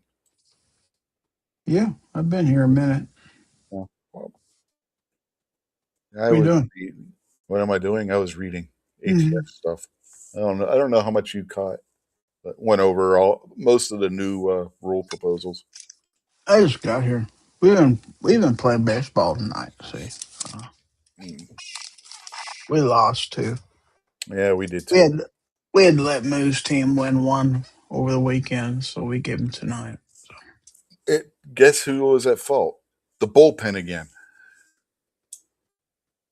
It was tied 4-4 going into the top of the 10th inning. Pirates scored 2 runs, top of the 10th. They put in the Wow. same. They put in the same goddamn pitcher in the bottom of the 10th that keeps blowing the leads, and guess what he did? He blew the lead again. Why they keep putting this guy in, I don't know. Johan Ramirez, if anybody's wondering, that guy needs to be sent back down to minors. Something. He every time they put him in a game anymore, he blows the lead. Either the game ends up tied or the Pirates are way behind after, by the time they take him out. It's like, quit putting this guy in the game, for God's sake. As soon as they put him in, I knew we were going to lose. Like, shit, we just lost the game. Yeah, we've had one or two of those. I was at a Royals game in person one time, and we had a lead in the top of the ninth inning, and we put in a reliever. And I told my wife sitting next to me, I said, "We just lost." And she said, "What do you mean?" And I said, "You just watch." Mm, Yep. yep. Yeah, every so often you get one of them relievers. Name was Ricky Batalico. I don't know if you remember him or not. But The name sounds familiar. first reliever I ever saw in my life. I swore I could get us out of innings better than this guy could. Well, Ramirez is the guy a couple weeks or a couple games ago gave up an 8-run lead or something like that. Like, what the fuck? And they keep putting this guy in. It was a 6-run lead. He gave up a 6-run lead a couple games ago. Can't remember who the heck we were playing the Orioles, as I recall. Who hit the home run? Checking a name here to see. And you know what? In fact, you know Uh, what game it was? Okay, go ahead. Dan Ford, I think his name was. Many, many years ago. Oh my God. Yeah.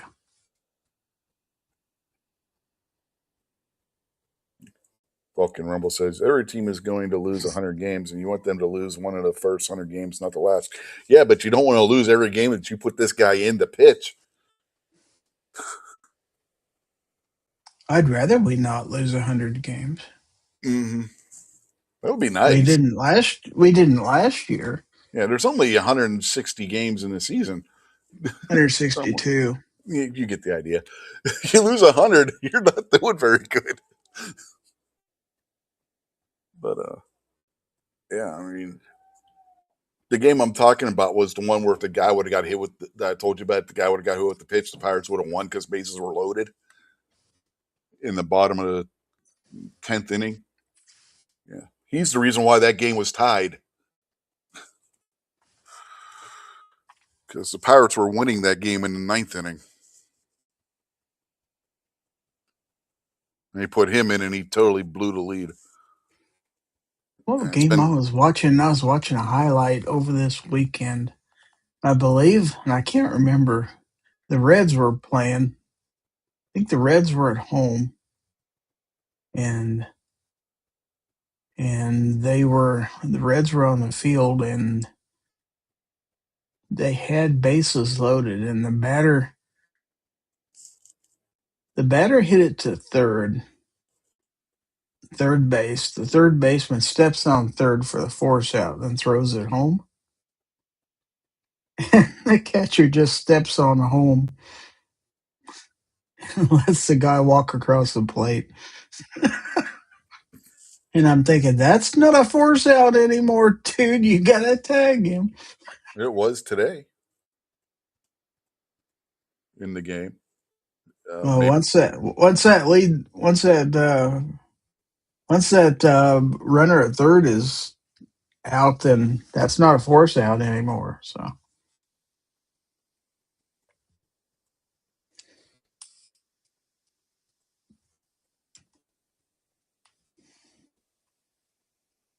he had plenty of time to tag him. He just did a bonehead play. The announcers were like, "He didn't tag him." I love it when pro players screw up fundamentally sometimes. my favorite is when somebody's stealing and they go to do the swipe tag and they drop the ball in the process. I don't know how many times I've seen that one happen. The ball comes flying out of their glove as they're applying the tag.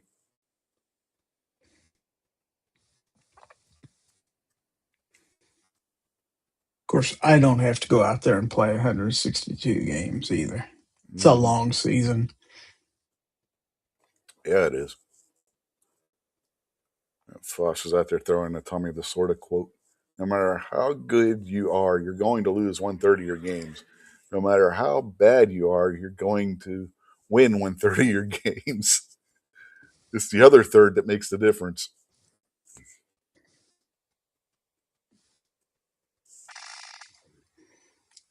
That's why I don't get too concerned because the Royals have basically they've won the last 3 or 4 series they've been in, so they win 2 games, maybe drop one or something like that. I don't mind losing one out every three. That's a pretty damn good record at the end of the year. Mm-hmm. So I think this was only the third series that the Pirates lost. you're not you're not going to win all the games, and it's a long season. So don't Mm-hmm. get too crestfallen over a loss, but more it's kind of like you were saying about relief pitching and everything else. If you watch over a long term, you can see stuff that needs to be addressed if you're gonna be competitive all Mm-hmm. season. You know, the way kind of like the Royals dinked with screwing the batting order around and platooning players and everything else at the first of the season and everything. And like I told somebody, I said, I think the first month of the season or so, you've got managers that are basically feeling out their lineups, trying to juggle things around until they figure out what clicks. Mm-hmm. So, as much as it is, we, along with several other teams, were pretty bad.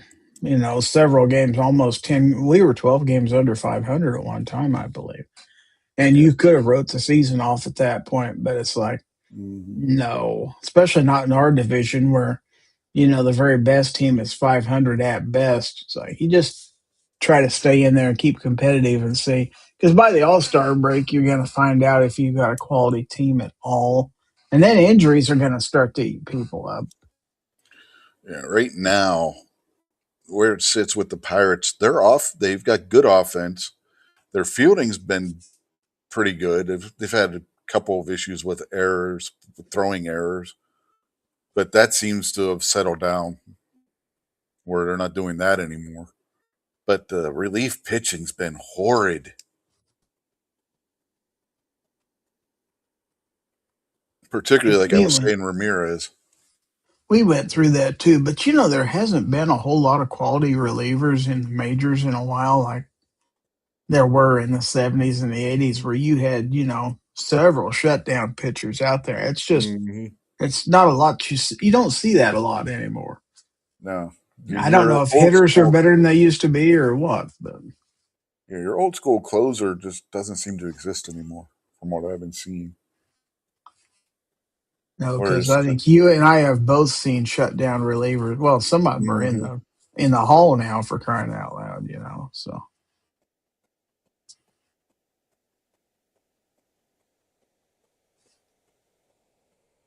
Yeah, the guy where you put him in there and you knew 3 strikeouts and the game was over.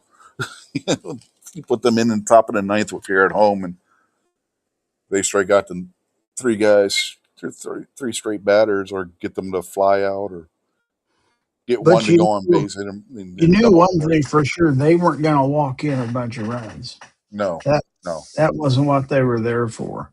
yeah, not like that game where the Pirates beat up on Cincinnati because their guy walked 7 straight people. Good Lord, I still can't believe that one. 7 straight. Again, that was only the third time that's ever happened. Once was in the 80s, and the time before that was 1903.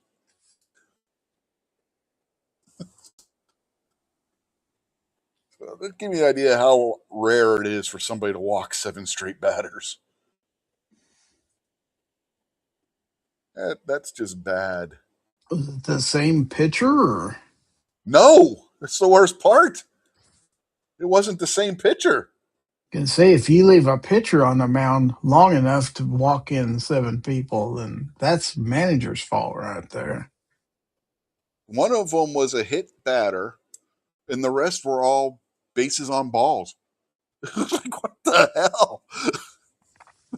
Cincinnati's middle relievers just the starter and then the middle relievers just completely broke down at that point. That was like the fourth or fifth inning,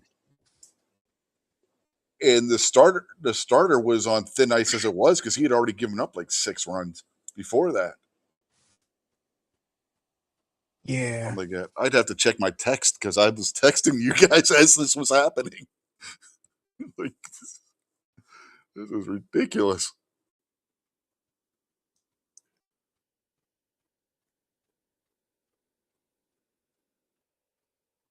I was texting you, barbecue, and Foss as it was going on. It was like I couldn't believe it. I was like, I gotta text these guys this one.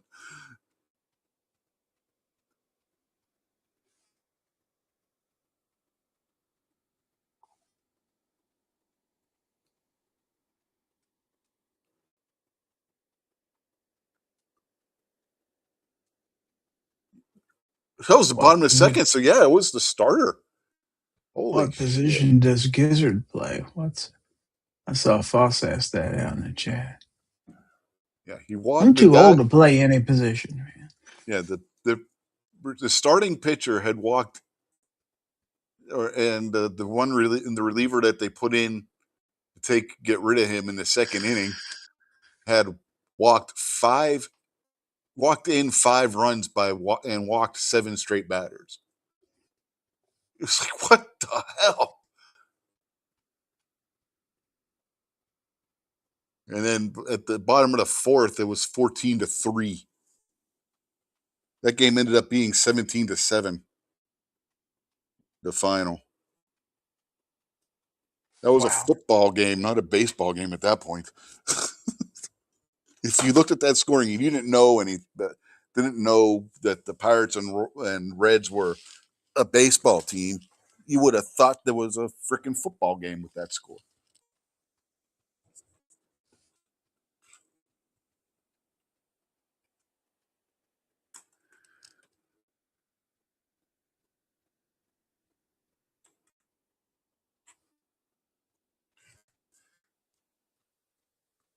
Packrat's asking, how do you walk 7 guys in a row?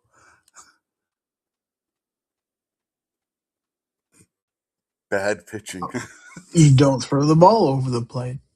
Yeah, you It's throw it everywhere else, but it's real simple, guys. that's why it's only happened 3 times in a row, 3 times in the history of Major League Baseball. Packrat. They said it was that game, one in the '80s. I think it's like '83 or '84. They said somewhere in that area, and then the time before that was 1903.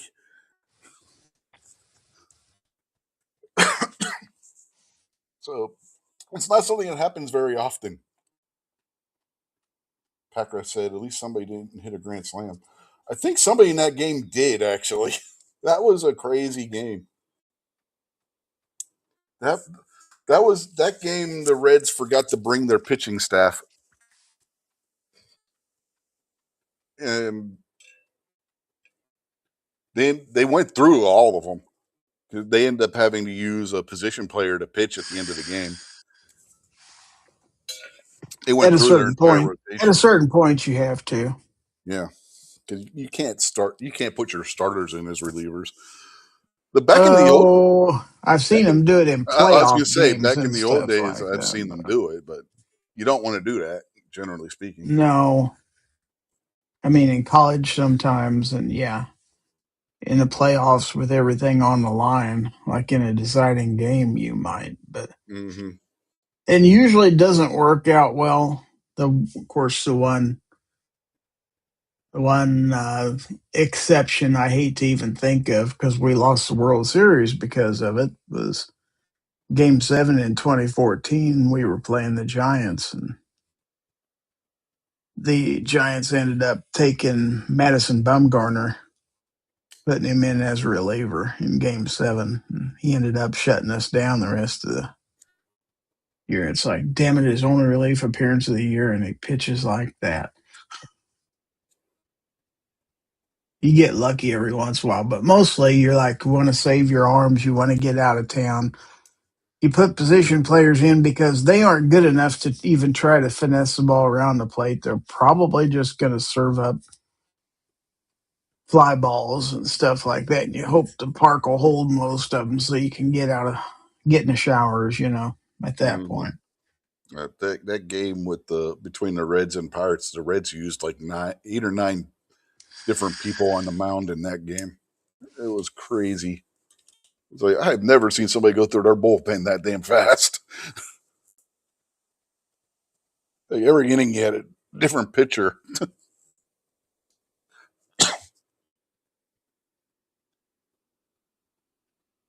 I mean, even games where a team's only using their bullpen, which I've seen that too. Seen that this season.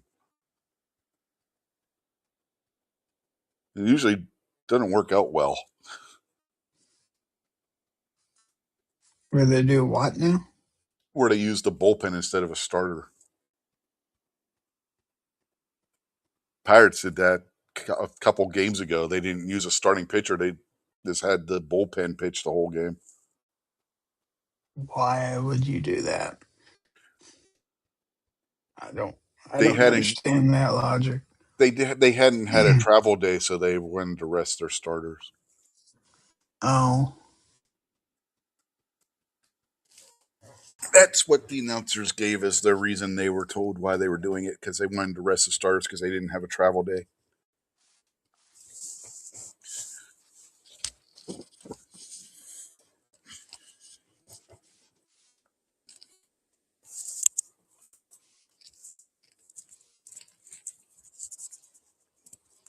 dude, back in the old days, there were cases where the same pitcher started both games of a doubleheader. You don't see that now. Mm-hmm. Well, back in the old days, you'd have pitchers start 2 days in a row before they started doing the modern style rotations.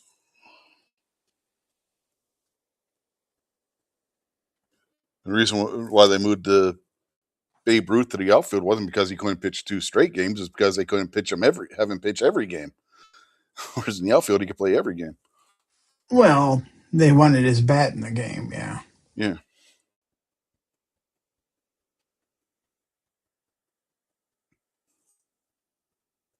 course, that was before the DH. Mm-hmm.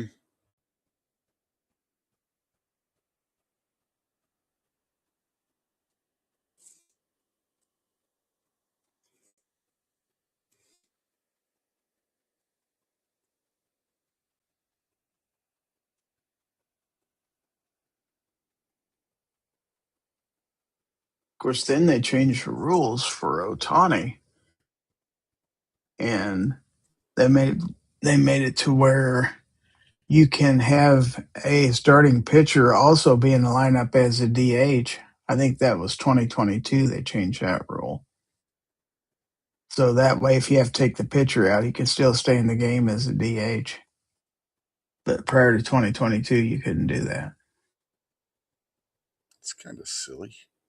I think it's silly to amend the rules for one Yeah. player like that. Yeah, that's silly. If you take the guy out of the game, he's out of the game. Unless there's an injury and you absolutely have to put him back in. And it doesn't matter what position they play. Now, contrary to popular belief, you do not have to use the DH rule. You can allow your pitcher to bat. However, Mhm. if you choose to, then you cannot use the DH rule the rest of the game. So if you sub No, your pitcher out, then the other pitcher has to bat also. So,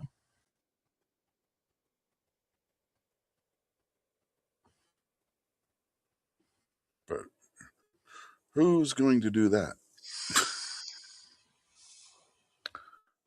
well, I miss the good old days. Well, the old days when nobody had the DH rule, and then for the longest time the National League didn't. And I always thought, yeah, I was always an American League fan, but I thought the game in the National League was more fun Yeah, make the because pitchers pitch. the managers had to make more decisions and stuff like Hmm. that. And it's like, do you pinch hit for the pitcher or do you keep him in to face? batters at the top of the next inning. They have all kinds of decisions about, Hmm. pulling pitchers and stuff. And one thing the National League teams did was teach their pitchers how to bunt. Is you would see the pitchers get up, there would be a guy on base, and they were just going out there and bunting.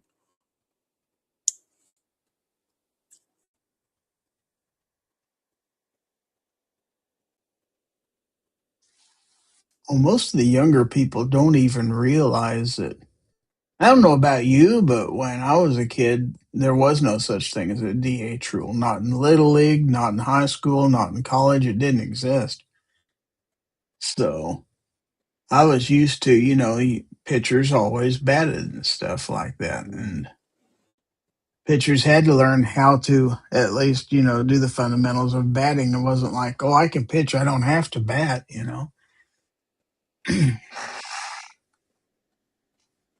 Most of, I'd say anybody probably under 40 years old probably doesn't remember baseball without a DH. Mm. Personally, I think they need to get rid of the DH rule altogether. If they wanted to make both leagues equal, instead of putting the National League with the DH, just drop it, period. Get rid of that. Get rid of that stupid pitch clock.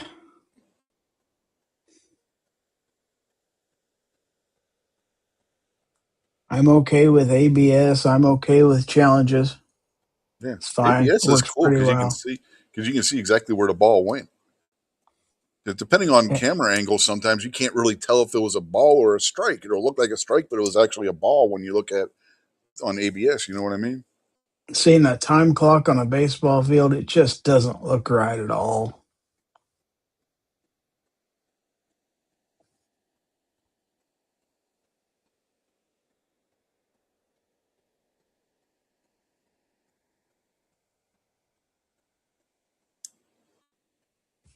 Oh, another great thing about pitchers batting that I forgot about was if a pitcher was out there beaning people and stuff like that, well, eventually he's going to have to come up to the plate, and he could Hmm. always retaliate. So, Yeah. Pitchers used to be a lot more careful when there wasn't a designated hitter rule. yeah.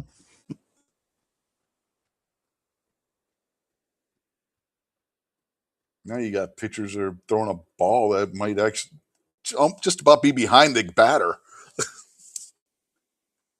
The guy, San Francisco pitcher today threw the ball and it was like 2 feet away from the plate. It's like, Jesus Christ. How the hell do you pitch a ball that far from the plate? So what was it I was reading on X today? Something about Trump was complaining about the cost of, he's wanting to take the NFL to court over their streaming situation, stuff like that. Because he said Mm-hmm. if somebody wanted to see all their team's games, it could cost them close to $1,000, which is really not that far off. Mm-mm. Then he made a casual comment about he thought the kickoff rule was stupid too, which I'm 100% in favor of that. Mm-hmm. It's like, that's the stupidest thing. Oh, the kickoff rule is absolutely retarded. I hate that. Oh, it's to keep people from getting injured. Well, you know what? People are still getting injured, so obviously the rule ain't working. I mean, some rules make sense. Now, when I was a real little kid, I can remember when the NFL had goalpost on the goal line rather than on the end Mm-hmm. line. And people would run into that post. And it's Oh, like, yeah. yeah, it made sense to move that off the field. Mm-hmm. That was just asking for problems and stuff like that. Plus, it made them have to be a little bit closer to attempt field goals and stuff like that. I Mm-hmm. like the 2 point conversion option. I think that adds a lot of interest to the game and stuff. That's great. Uh, but I don't like the kickoff rule. I think it's stupid. Yeah, the way the Oh, rule is set up right now, a touchback puts the ball at the 35, right? hmm There's a little loophole a couple of teams exploited last year, including the Steelers. If you kick the ball out of bounds and it goes out, it bounces in field in the field of play and then goes out, it's only a 20-yard penalty from where the ball went out of bounds. So if you cough and cornered a kickoff like you would a punt, they would get the ball about the 20-yard line. Why kick a damn touchback where you get a better field position if you cough and corner it?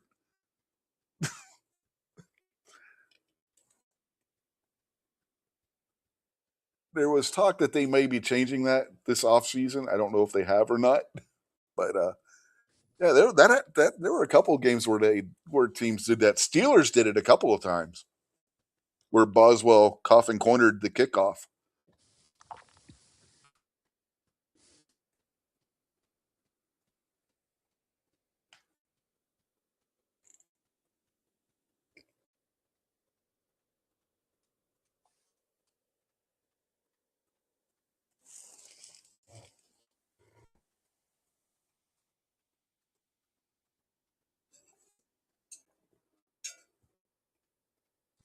The first time it happened, it basically went out of bounds at the 1 yard line. So I forget who they were playing, but they got the ball to the 21 yard line.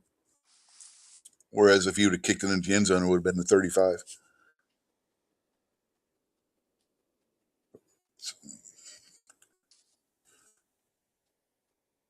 And the stupid rules for that's a stupid rule too. A touchback should be the 20, period. End of discussion. Yeah. It still is for punts and free kicks. Why the hell does a kickoff rate a different rule?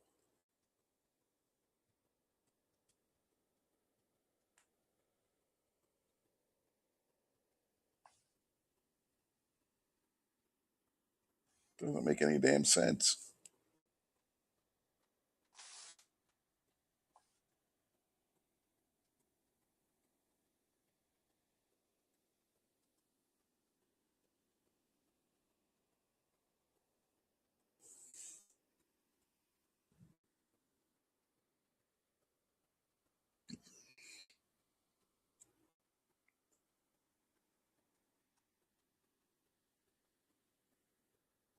Anyway, that's your sports moment of the day. Yeah, don't get me started.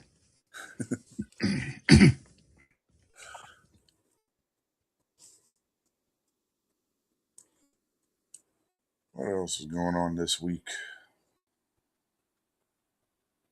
I can't wait to see this next year because we've got girls flag football coming up in high school this next year. That should be real interesting.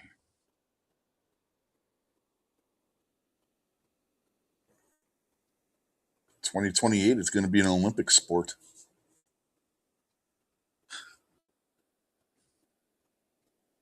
You got a bunch of old NFL players that have tried out for the team. Saw that. And so why can't guys play?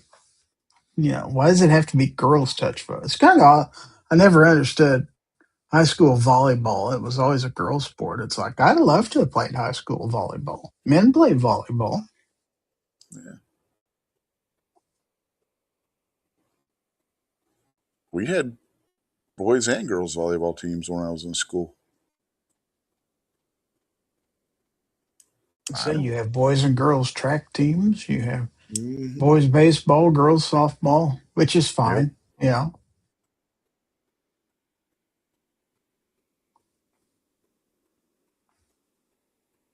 We had boys and girls wrestling when I was in high school. We didn't have wrestling at all. Only the very big city high schools had. They also had swim teams. Swim teams weren't something that existed unless you were like a 5A or a 6A school. Yeah, we had swim team, Of course, most girl and small high. towns didn't have, indoor pool facilities and Mm-hmm. stuff like that either. So Almost every middle school did, and every high school did in there Pittsburgh. isn't there isn't any high school hockey in this state. Doesn't exist. No, we didn't have high school hockey either. We had Little League and then junior hockey. Of course, I don't think it was until the late 80s before we actually had an ice arena in the state. Just wasn't anything we had. Mhm. Well, hockey exploded in Pittsburgh when they drafted Mario Lemieux. That's when it really took off as far as kids wanting to play. In soccer, all the kids play youth soccer now. We didn't have that when I was a kid. We didn't have soccer until middle school. There was no little league soccer. You might play soccer, but it was a sport you played in phys ed class or something like Hmm. that.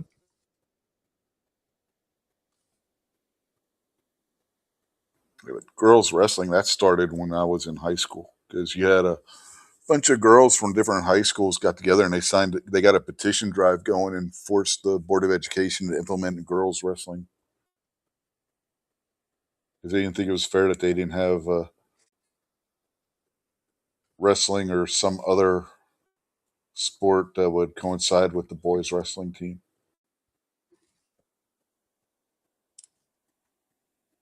I signed it. It's like screw it, yeah, why not?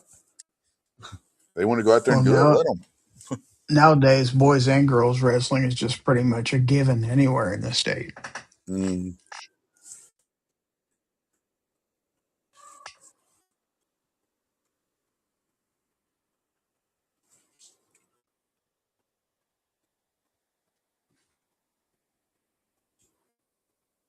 But it was like you were saying, we had boys and girls track and field, boys and girls cross country, boys and girls basketball, boys and girls volleyball. Why not have boys and girls wrestling teams? Every other sport had a corresponding sport to go with it. You know what I mean? Baseball had softball, basketball, and basketball, soccer, soccer. You know. If you look back in the 30s, 40s, and 50s, there wasn't exactly that much of a stigma. It wasn't uncommon to have one or two male cheerleaders. Hmm. Well, they're the male cheerleaders, particularly now where And, cheerleading itself is a sport where they're going having competitions and stuff. You have to and have one or two guys on the team to be the base of the pyramids and stuff to hold you're the girls starting up. you're starting to see that again now, but for a lot of years it was just considered Yeah, taboo. If you were a boy going out for, yeah, cheerleading team, you were going to get heckled yeah, and beat on and everything else. But yeah. Unless you were the mascot. I mean, technically, the mascot's part of the cheerleading team. At least in Pittsburgh, the mascot was part of the cheerleading team. and for years, even the pep squad was all girls. But our senior year, they started this basically what they called spirit club and stuff like that. And Hmm.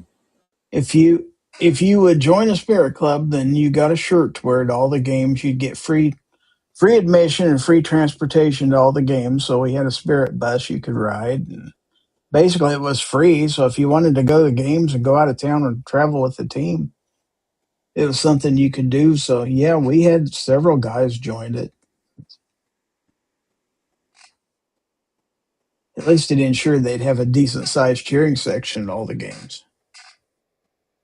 Then by the time I got out of school, then they had a local booster club of parents, and Yeah. they'd all get jackets to wear to the games, matching jackets and stuff Hmm. like that. So that was kind of cool. Yeah. I was on the boosters for the school band when my kids were in the school band. That's We'd have. another thing. When I was in high school, you'd have a lot of people go out for band. You'd have a marching band. You could pretty much cover the entire football field and Hmm. make formations and everything else. And then for years and years, you were lucky to have 2 dozen people in your marching band. It's like, wow, did it get that expensive to participate in band or what? Instruments are Because if expensive. you were good with your instrument, you could get a scholarship. Yeah. We had a Well, you couple still guys can. in our high school got scholarships, Hmm. went to school for free just for playing a band instrument and stuff like Yeah. that. One of the kids that graduated ahead of my son, she got a full scholarship to WVU on a band scholarship. She got a full ride band scholarship.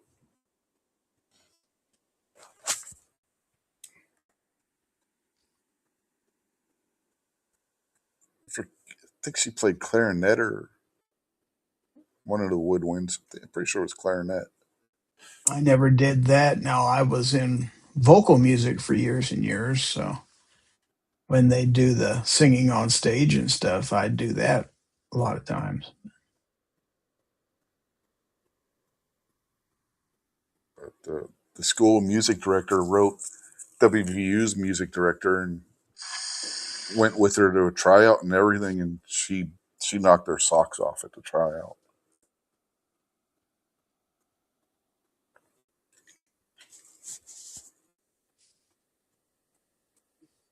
And being from an agricultural state like this, FFA was a big deal here. Future Farmers of America. Mm-hmm.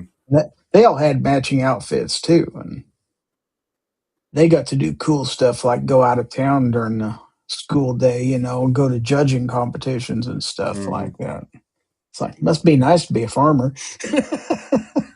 Our youngest was in the STEM club, and they went on all kinds of different trips. They went to Cape Canaveral, Kennedy Space Center. Well, I would have loved that. They got to watch a I still would like to satellite go do launch. that. That'd be cool. Yeah, they got to watch the satellite launch from the observation room behind the control center. I've driven pretty close to it actually, but we didn't go inside because it's not cheap to tour Cape Canaveral, believe it or not. Mm-hmm. They even got on the local news because of it. What happened was they were launching some special satellite, and they built a model of the satellite that was exact onto the minutest little detail. And a guy from Goddard Space Center came up and looked over it and everything, and was like, "Would you kids like to go watch the launch of this?" So yeah, he got them all in to go watch the launch and everything.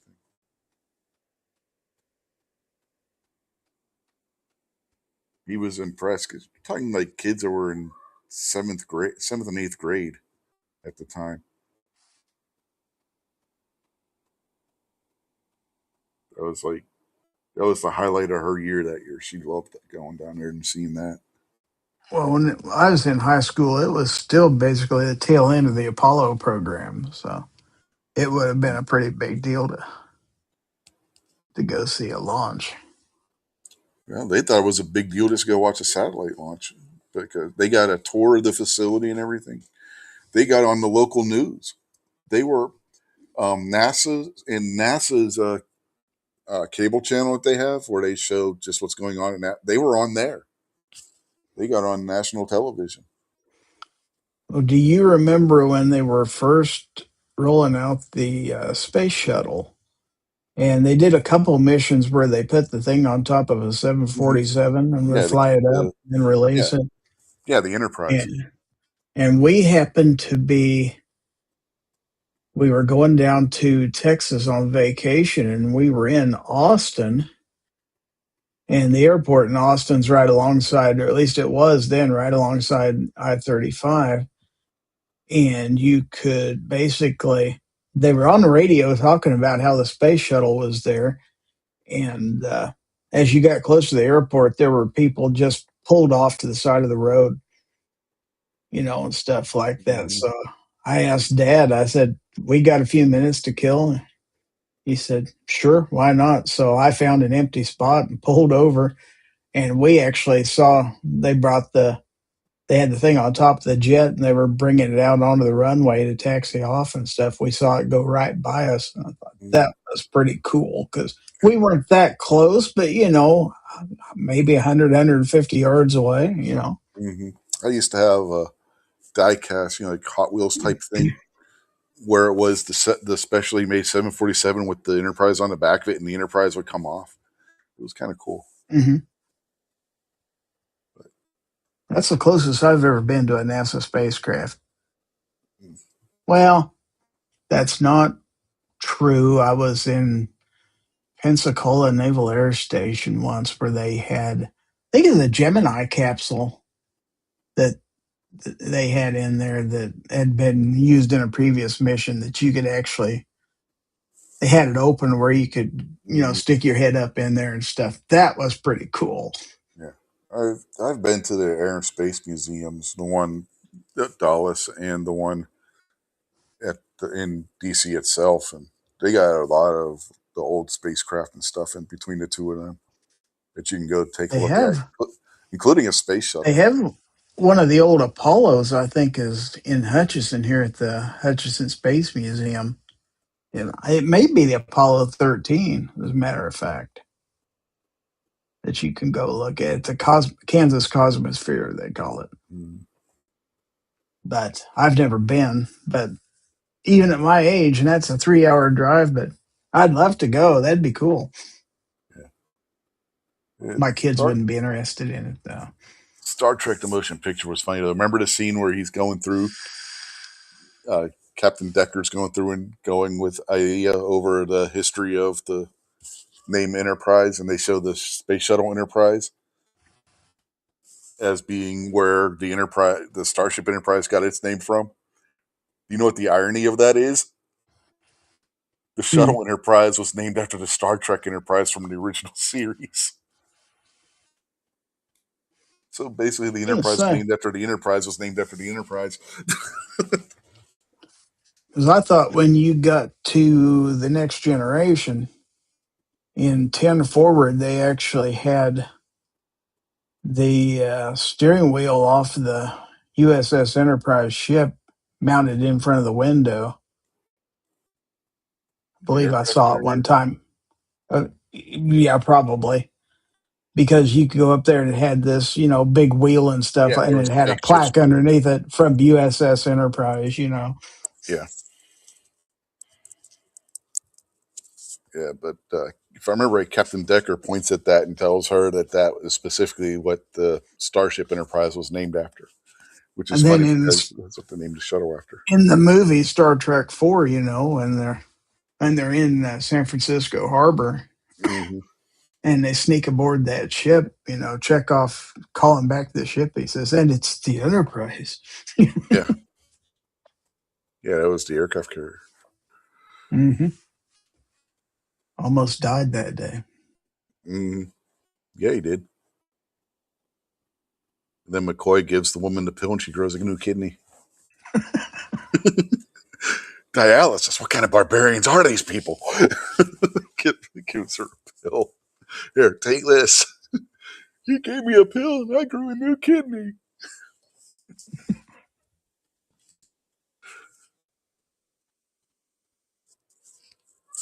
Packrat says Oh, he's been to the Kennedy Space Center. lucky I've duck. I've been right outside of it. I was at Cocoa Beach and you could see the Space Center from where we were. It was right down the street. You see the main gate in the launch Yeah, pad that's kind of area like and whatnot. I've been to Houston, but I've never been to the Space Center in Houston either. That would be cool. Yeah, that's the closest I got to Kennedy Space Center was being outside the main gate.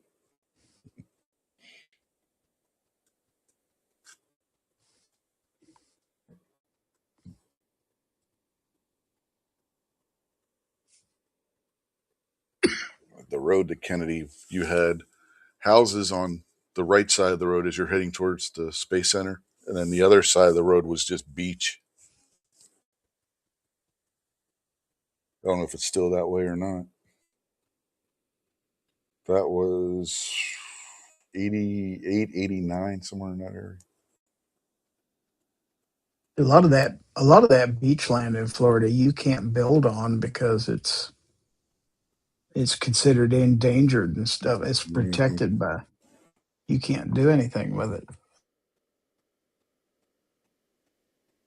I And the I've ni- driven right by Daytona International Speedway a couple times going to Daytona Beach. the name of Cocoa Beach is absolutely appropriate because that's what it looks like. It looks like powdered cocoa. The sand, the coloration of it, it's exactly what it looks like. If you've never been to Cocoa, No, I never have. Oh, Woods is out there. Yeah, he's the Museum of Flight in Seattle is rad. It says they have a SR-71 Blackbird. The Air and Space Museum has one at the Dulles facility. They had the I don't remember when, but they set up a second one at outside of Dulles International Airport because they were just running out of room in the Air and Space Museum itself, and the bigger displays like the old Air Force One 747 and Space Shuttle and the SR-71 wouldn't fit inside the museum in downtown DC, so they built another satellite site for it outside of Dulles International Airport. That same area where Goddard Space Center is too, for that matter. In that same general vicinity.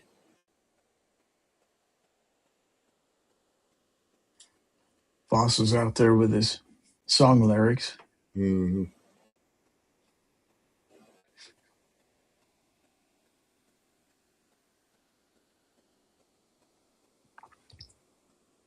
He could come on here and sing that. Might get you a copyright strike if he's Mm-hmm. good. I don't know. Does he sound like Hoyt Axton? I know he sang it. He probably could. The 747 for the shuttle is at Pima Air and Space Museum. Patgrat says Oh wow. one of them, because there was more than one that was set up. They think they had two or three of them that were set up for transporting the shuttle.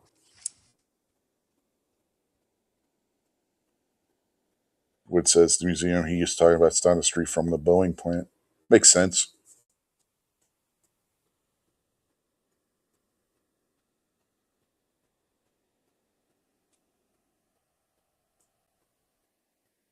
As soon as you walk in the front doors of the Air and Space Museum, the main branch that's with the rest of the Smithsonian in DC, you look up, the first thing you see is the Spirit of St. Louis hanging there, or a facsimile thereof.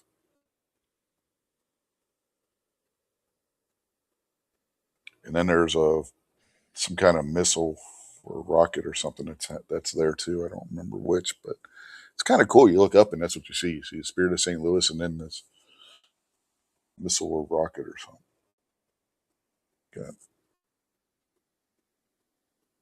Then there's some interactive displays in there too, which was kind of cool. Went there with on a field trip with my youngest daughter in her class. I'm trying to remember, I think she was in sixth grade, and the kids were all going crazy because they could do all this different stuff on these. Because most museums, you're not allowed to touch anything, right? So they were just like going crazy playing with this stuff because they could touch it. All the big cities anymore, they have these science museums now where kids can climb on stuff Mm-hmm. and do fun stuff. And Yeah. it's like we never got to do that when we was kids. No. That would have been great. Yeah. The Pittsburgh, you got this Carnegie Science Center, and then you have the sports medicine building or something right next to it that also has a museum in there where you can go in there and you can just like you can see how fast you can pitch a baseball, wall climbing, and stuff like that. Where the kids really like that too. I went there with my oldest daughter when she was in seventh grade. Her school trip, we went to the Carnegie Science Center in there, and they had a simulator in there where it simulated the old Steel Phantom roller coaster at Kennywood, and it's supposed to be soundproof. But my daughter got on there with her best friend, and you could hear her best friend screaming outside of it. It was like I thought this was supposed to be soundproof. That girl had some lungs on her.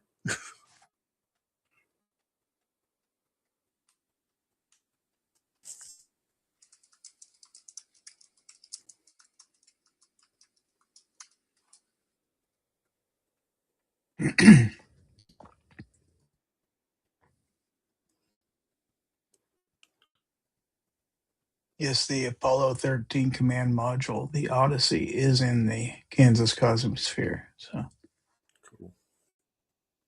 Yeah, Packard said the Gemini capsule from his namesake is at the museum in Washington, D.C. Yeah, they have a Gemini capsule.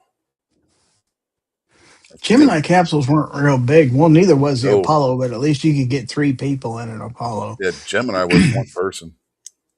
Like Mercury was only was what Mercury was only a single person too, right? Yeah, I think so. Yeah.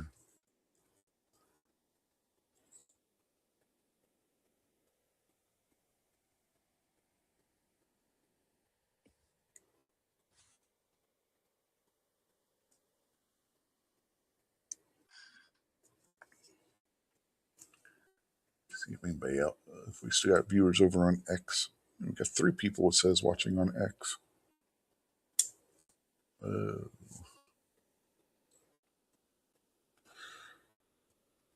Oh, guns and barbecues out there. He needs to get in he's here. Oh, been that's right. He can't. He can't do it on here.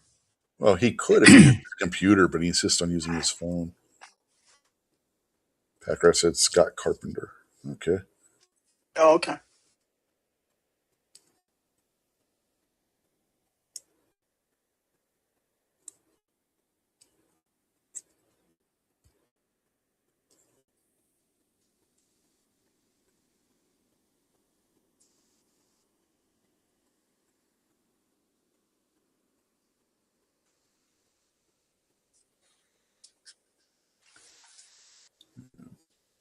What's it saying? The Oregon Science Museum has a diesel old Soviet sub that has torpedoes in the aft of the ship. You can tour it.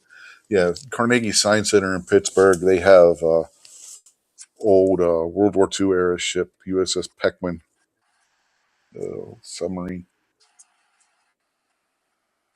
Amazing how small those things were going through that. It was like, how could anybody stand to live on this thing underwater for days on end? Barbecue says he has no mic to use in desktop. Can't hook your phone up to it.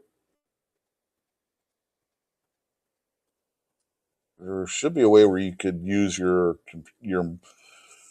phone's microphone as a mic for your computer. I think.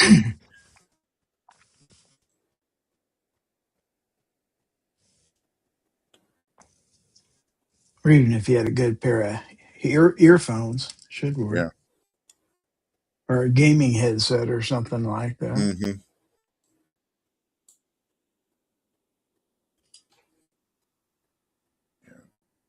To be fair, that's all my headphones was just a cheap gaming headset that I bought at Walmart one time. They weren't, I think it's $35, $40. They weren't expensive. Yeah. My headphones are $150 pair of Sennheisers. They're not cheap.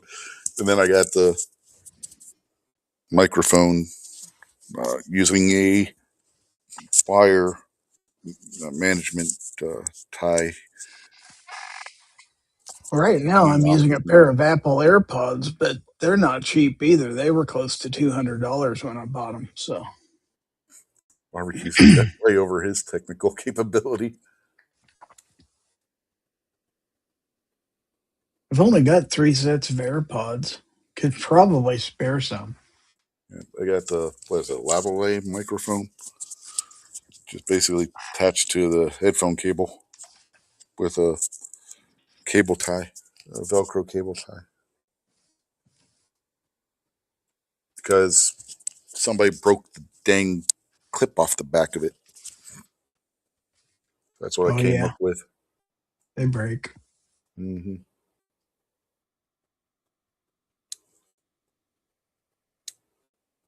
Foss says he's been on a bunch of old submarines when he worked at the Puget Sound Naval Shipyard.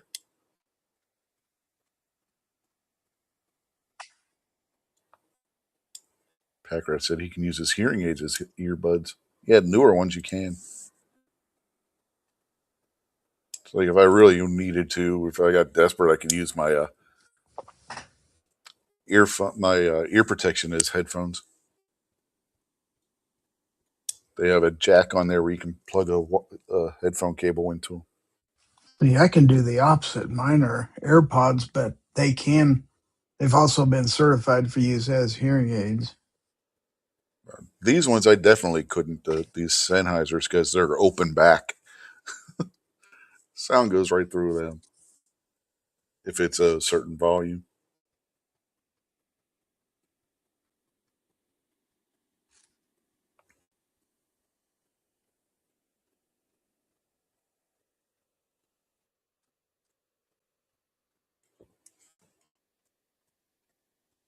Oh, heck, barbecue. I'm sure you got a Dollar General near you. You could get a cheap microphone there for not that much. I've used one before. Cheap Dollar General microphone so I could get something else. Amazon. Yeah, or Amazon, yeah.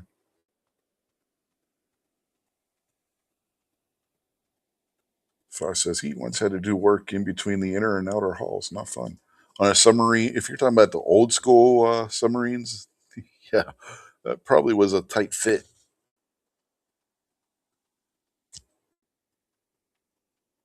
And those old World War II era submarines, they weren't very big to begin with.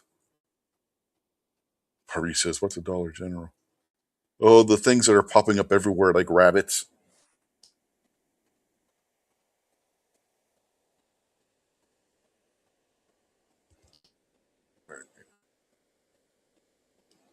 I bought a cheap one at Dollar General one time for like $5. It used that for playing video games. You know, it worked good. I had that thing. That thing worked for a couple of years before it broke. I was surprised it lasted as long as it did.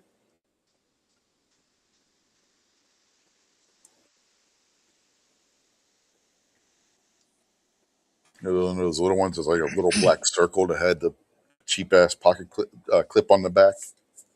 Yeah.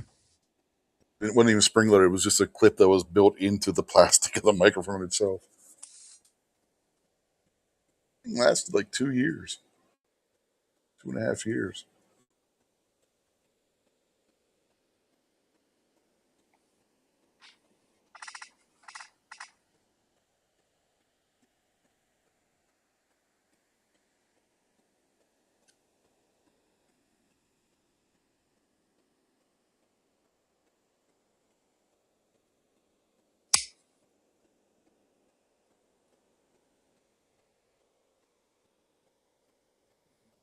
That crowd agrees Amazon.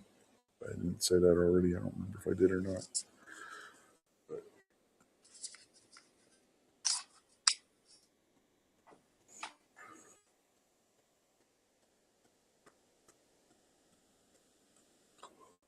Woods also said electrons hate barbecue personally.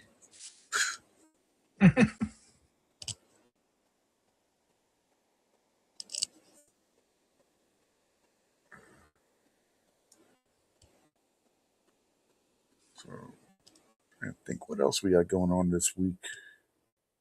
Talked about the ATF thing. Talked about the redistricting decision by the Virginia Supreme Court that the left is throwing a fit about.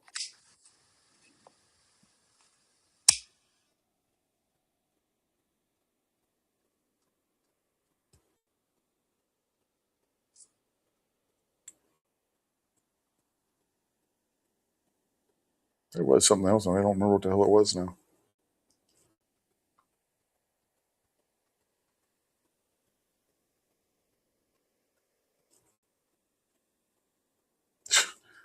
Damn, barbecue, you got an anomaly. He said the Dollar General near him was aborted. They poured the floor, asphalt the lot, and put up the front wall and then stopped construction. It's been over a year, he says.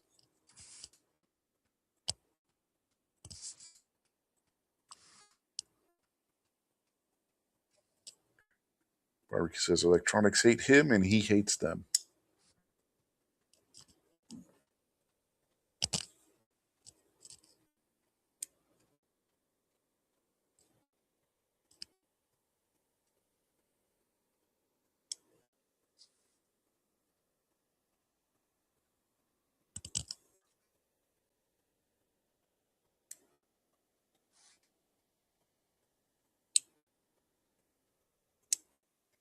If I knew whatever happened to the other one of these damn microphones I'm using, I could send it to you, but I don't know what the fuck ever happened to it. It wouldn't do any good without the damn receiver anyway, now that I think about it. Cat probably ate it. I think the dog did something with it.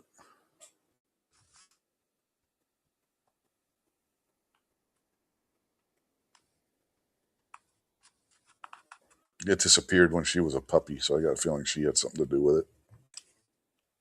That was back during her chew cable stages. Yeah, you missed a good show last night. You heard that Barbecue did a show in Foss's old time slot. Oh, I didn't know. Yeah,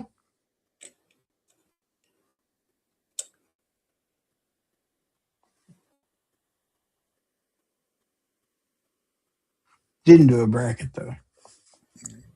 No, I wasn't Well, up then anyway. he had technical issues. I was not awake then.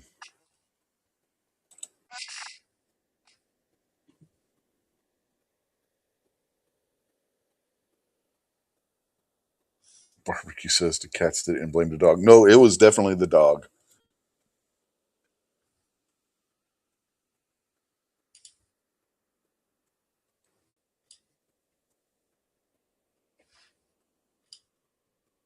She had been caught with it once before. He says, BS, I sent in the group chat. Yeah, I said I was in bed by that point. So I did not know. I haven't really checked my text today.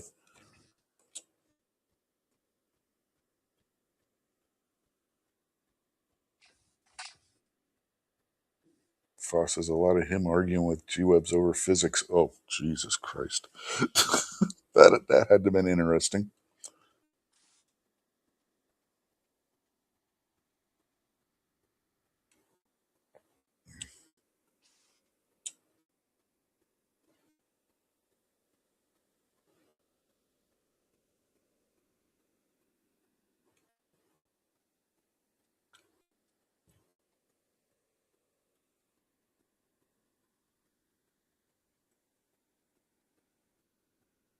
Barbecue says they planted it in the dog.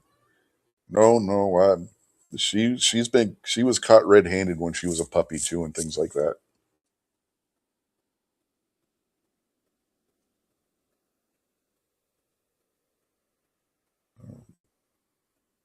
Whatever website Barbecue's talking about, he said it's from Ohio.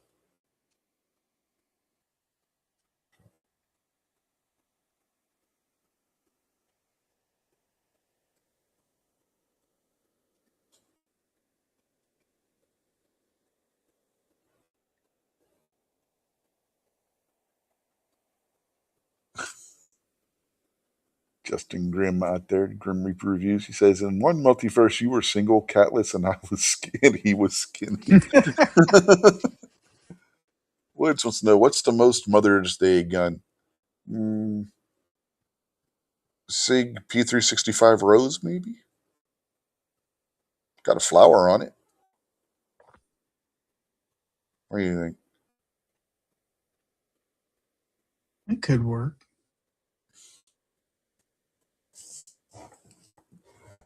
It's got a kind of a rose on the grip, and then it's got the rose gold controls and trigger. That'd be my pick for like a gift for a Mother's Day gift. A gun for a Mother's Day gift. Lady Smith might work too. Pink Lady Smith or something like that. Foss says the most mother-in-law gun is the blunderbuss.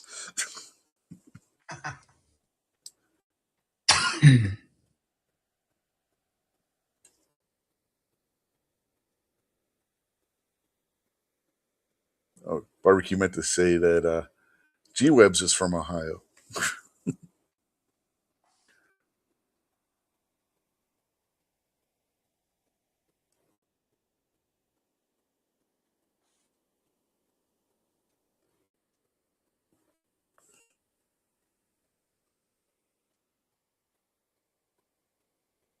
Packer said if the mother-in-law you don't like, it would be a Sig P320.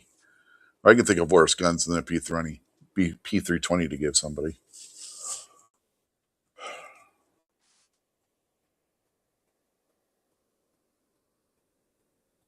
Wood said, wasn't Lena McCulloch the official spokesperson for the Rose Sig? I think that was one of her ideas when she signed on with a Sig shooting team. She was heavily, you know, involved with that Rose program. I think she still is. Or did she go back? Or did she go back to Smith and Wesson? I don't remember. But yeah, when she was with Sig, I can't remember if she still is or not. She was heavily involved with the Rose program.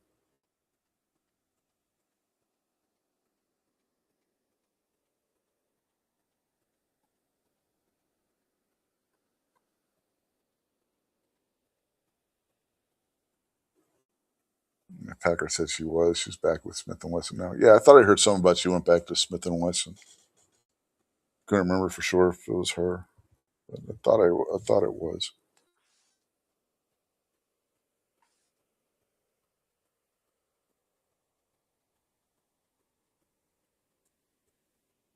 Something about Joy Globe left Smith and Wesson or something too. I don't remember.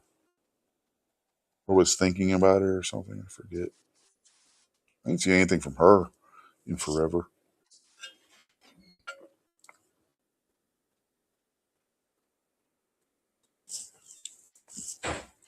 What says, yeah, she designed it. I think you're right. Yeah, she also came up with the shooting thing that they have every year for women at the SIG shooting facility.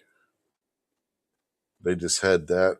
They usually have that around Mother's Day. And I remember a couple weeks ago they had a contest where you could nominate your mother or wife or somebody to go participate in that this year.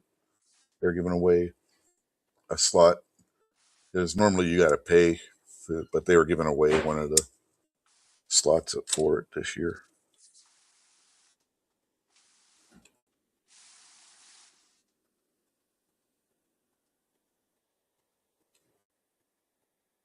Where they where the ladies get to go and get some professional training and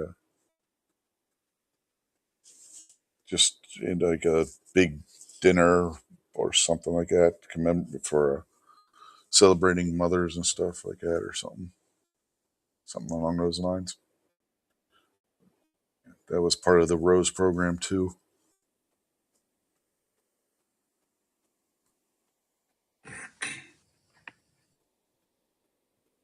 Man, it was like a weekend long thing.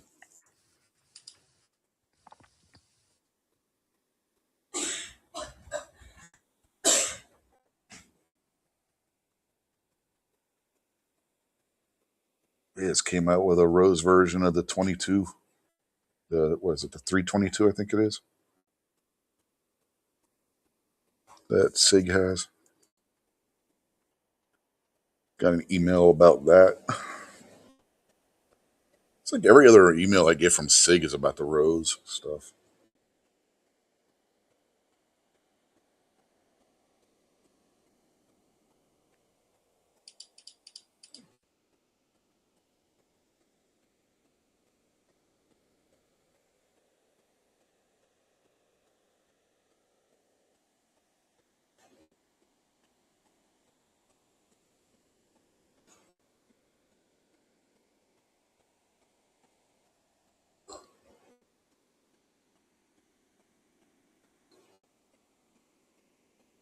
Smith and Wesson, give mom the gift she deserves. What do they say it is? What does Smith and Wesson say?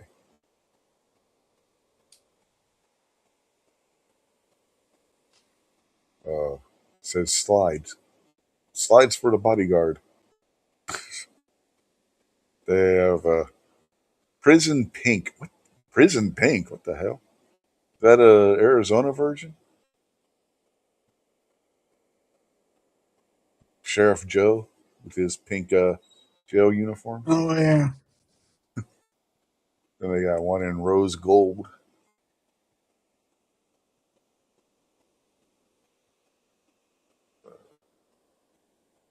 And then they got the performance center version of the slide in silver for the Shield EZ. Yeah. Um, the Shield, the Bodyguard, that would be a good Mother's Day gift gun too. That thing, it's it's a small 380, but it doesn't shoot like a small 380. We both shot it. You own one. Hmm.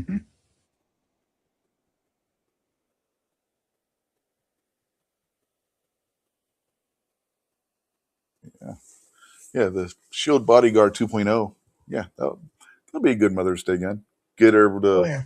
pink or rose gold slide for it. That'll be another $200. But yeah, make it look really good.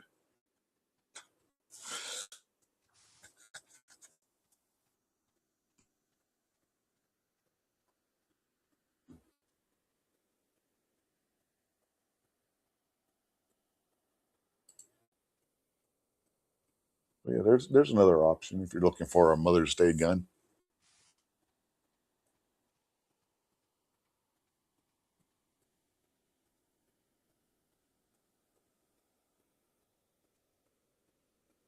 Shield Plus could work too.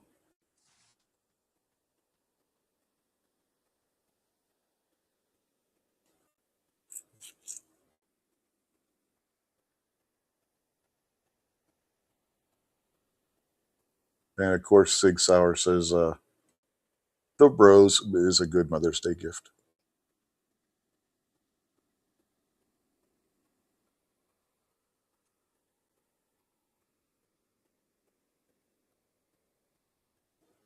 Yeah. When you buy your Rose, you're not just getting the pistol like you are with some others.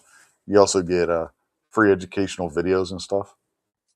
So there's a whole bunch of stuff that comes with that gun.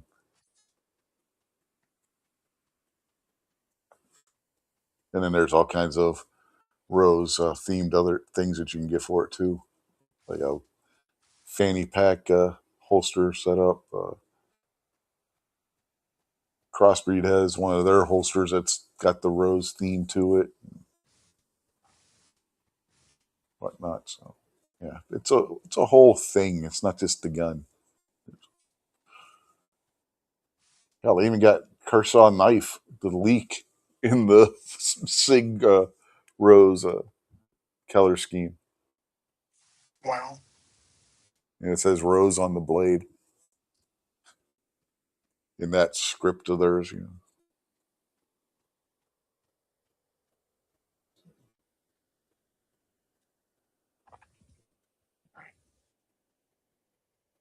A Rose M400 556 magazine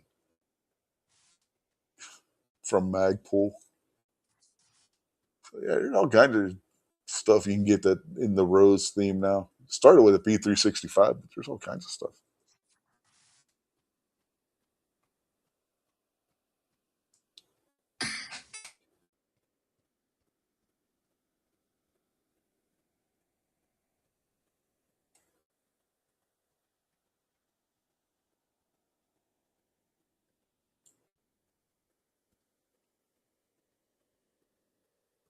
Heck, they even got a dang rifle.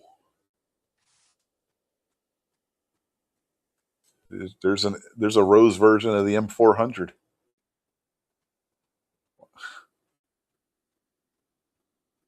There's a Rose version of the Romeo 5X Gen 2. I mean, they got all kinds of shit. Oh, holy hell. A Rose range bag, rifle bag.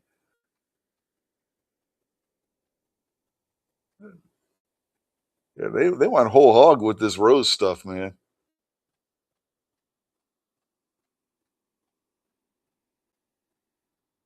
That's crazy.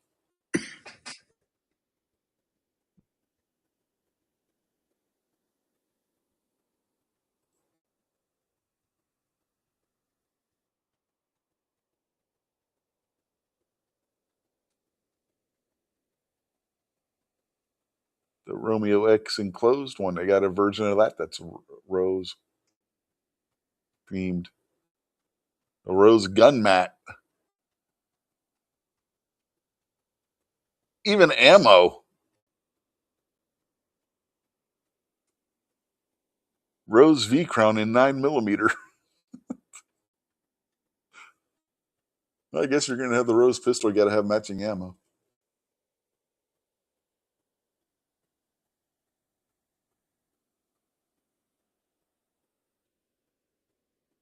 They don't show it not used. It'll be funny if they'll take a lipstick or something.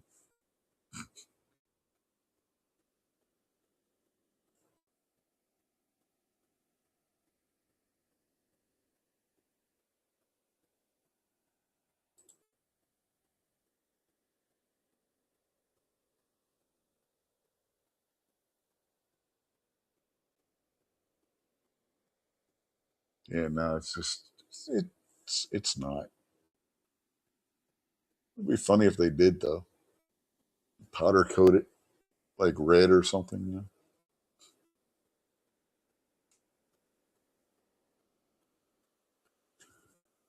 So yeah, I mean, if you're looking for a Mother's Day gun, Smith and Wesson. I mean, not Smith and Wesson. Sig has you covered.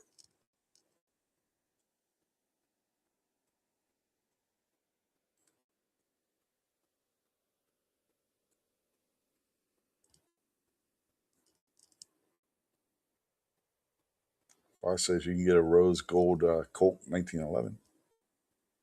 You probably could.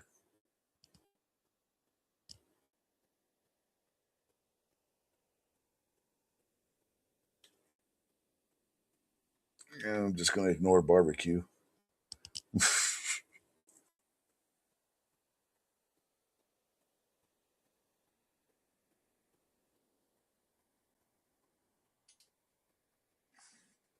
Barbecue says I skipped multiverse comment. No, I didn't skip. I ignored. There's a difference.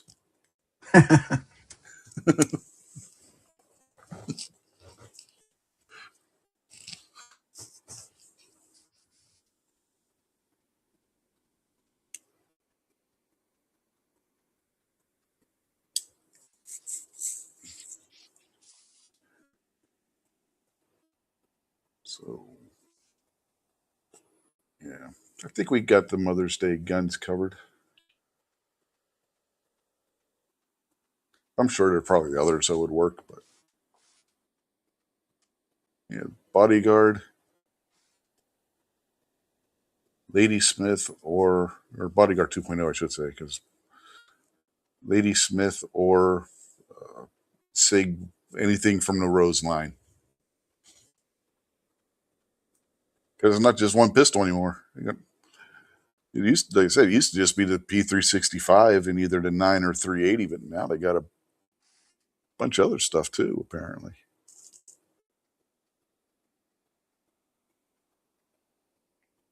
And not just the guns, but also accessories, range bags, rifle bags, Gators eye protection, optics.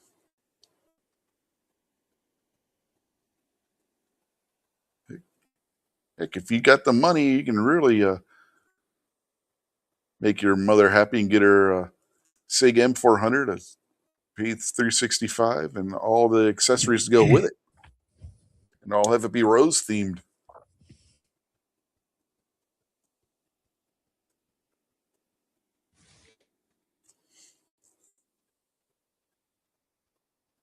I don't think the Rose stuff costs any more than what the regular versions do. I think they're the same price.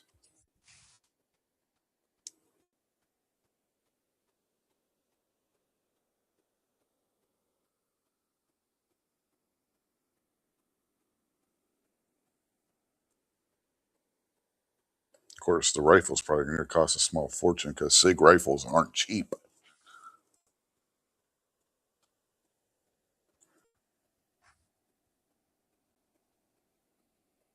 That rifle probably costs upwards of 2,000 or more.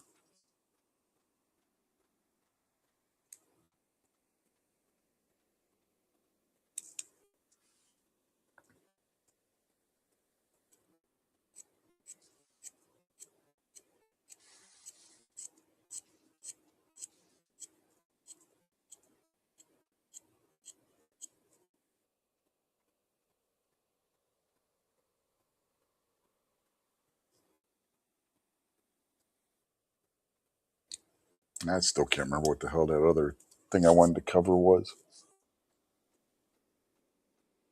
So did the ATF stuff, which took an hour all by just that to go through. Didn't cover all 34, but because a lot of that also was for businesses. I just covered the stuff that would be pertinent to us as consumers. I still think the most interesting thing is the fact that if you look at what they're doing, they could be setting up where mail you can order from an FFL in your state and have it delivered to your home. I don't know if you saw that or not. Yeah, I don't know the specifics of it. Basically, they're setting it up where everything is going to be done electronically. The background check, the a lot of places are already doing the 4473s electronically, but they're expanding that. And and the one role specifically says non over the counter sales in the between an FFL and a consumer in the same state. The only thing we could come up with, me and the audience, when I was discussing it, is possibly mail order being delivered directly to you. That'd be cool. Mm-hmm. Pack rat's heading out. All right. Have a good night, And Pack rat. if you're ordering from a big box store, especially those that are nationwide, as long as they've got one in your state, Mm-hmm. be in pretty good shape. Yeah, like I was saying, you might see a lot more local FFL start having an internet presence as well.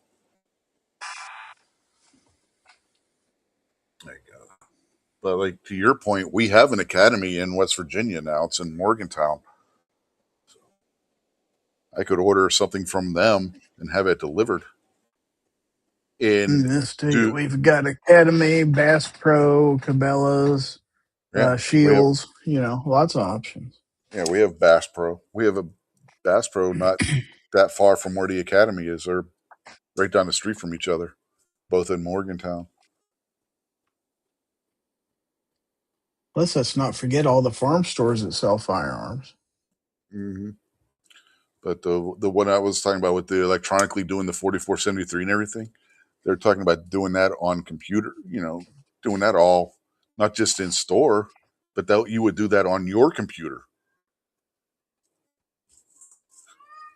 and then they would store it electronically on their end. And that the ATF is moving away from paper, from the way that all those rules regulations are written. The ATF is moving away from paper 4473s and going with electronically stored ones.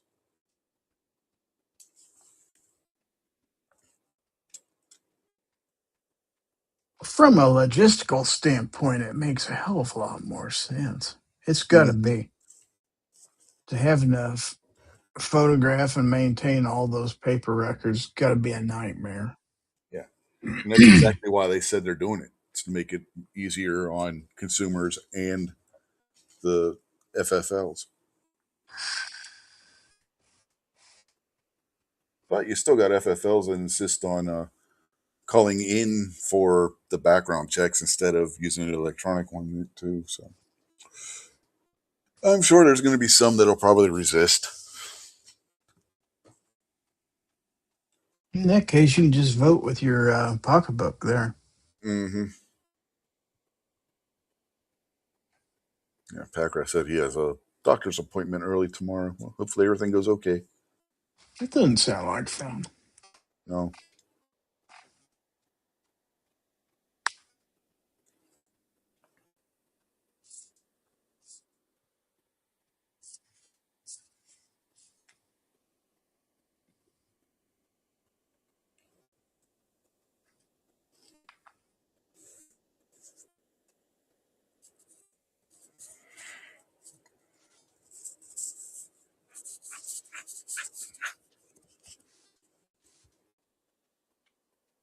Yeah, it's going to be interesting to see how some of these rules get implemented. Uh, like I said, if that's what they are doing, where you can purchase the firearm and have it as long as it's from an FFL in your state and have it shipped to your house, that's going to be a big change from the way things are done now. A very big change.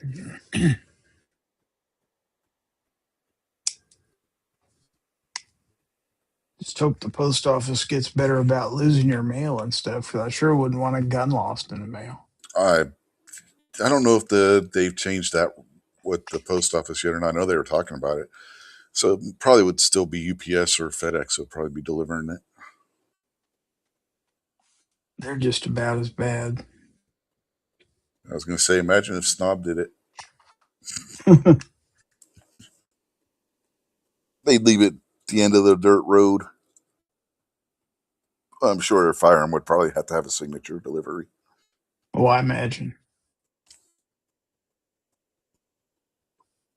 There you go. You'll have the FFLs charging you extra for shipping for it because it has to have the signature. They like to do that shit. Different companies make you pay more if you want to where it's something you have to sign for.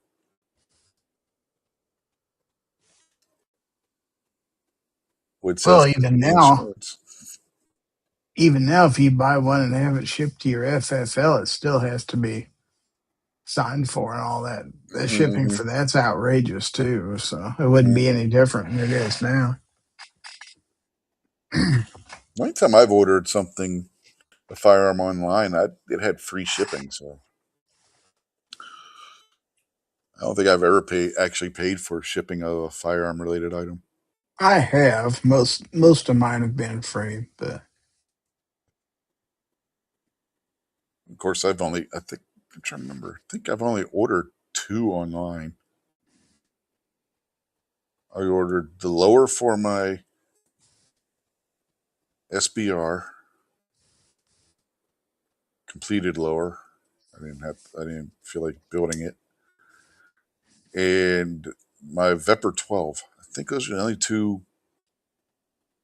quote unquote guns I've ordered online. I don't remember ordering any others. Now, I've had a gun shop order something for me and had it delivered there. That doesn't count because I didn't pay for the shipping on that because they were the ones ordering, technically the ones ordering it.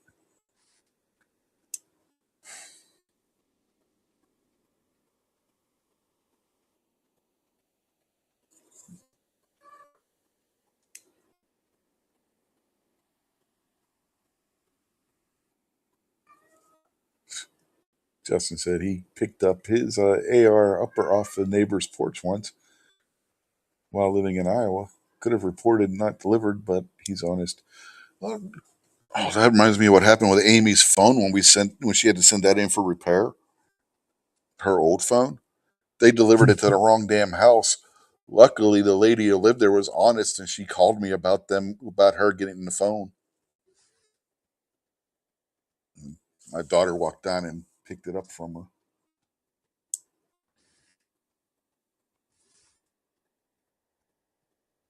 Amy was at work. She was. I called to let them know that we found where the phone was. Her boss was like, "Yeah, she was freaking out." It's like, I'll let her know right away. And he's like, "Thank God for honest people." mhm.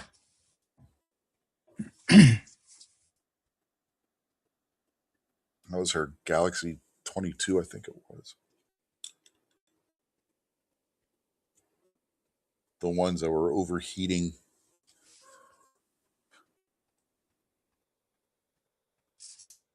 Hers just got super hot and died. The funny part is, we were at U.S. Cellular at the time when it happened. My son was getting his phone, and hers dies while she stayed out in the car. We went into. She's kept calling. What's taking so long? It's like it's a busy store. She thought we were going to be in and out of here in 5 minutes. I'm like, yeah, right.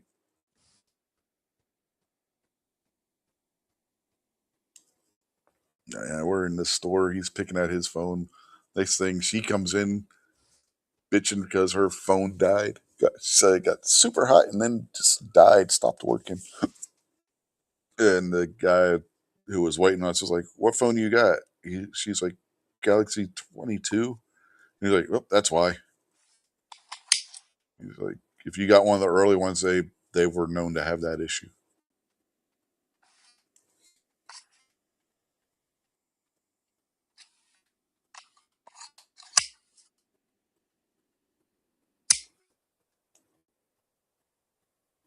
I had to send that thing all the way to Texas to get repaired.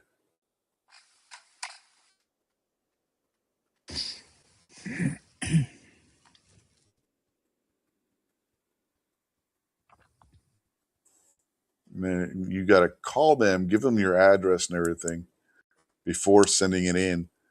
The idiot that she talked to on the phone put the wrong address in. Wow.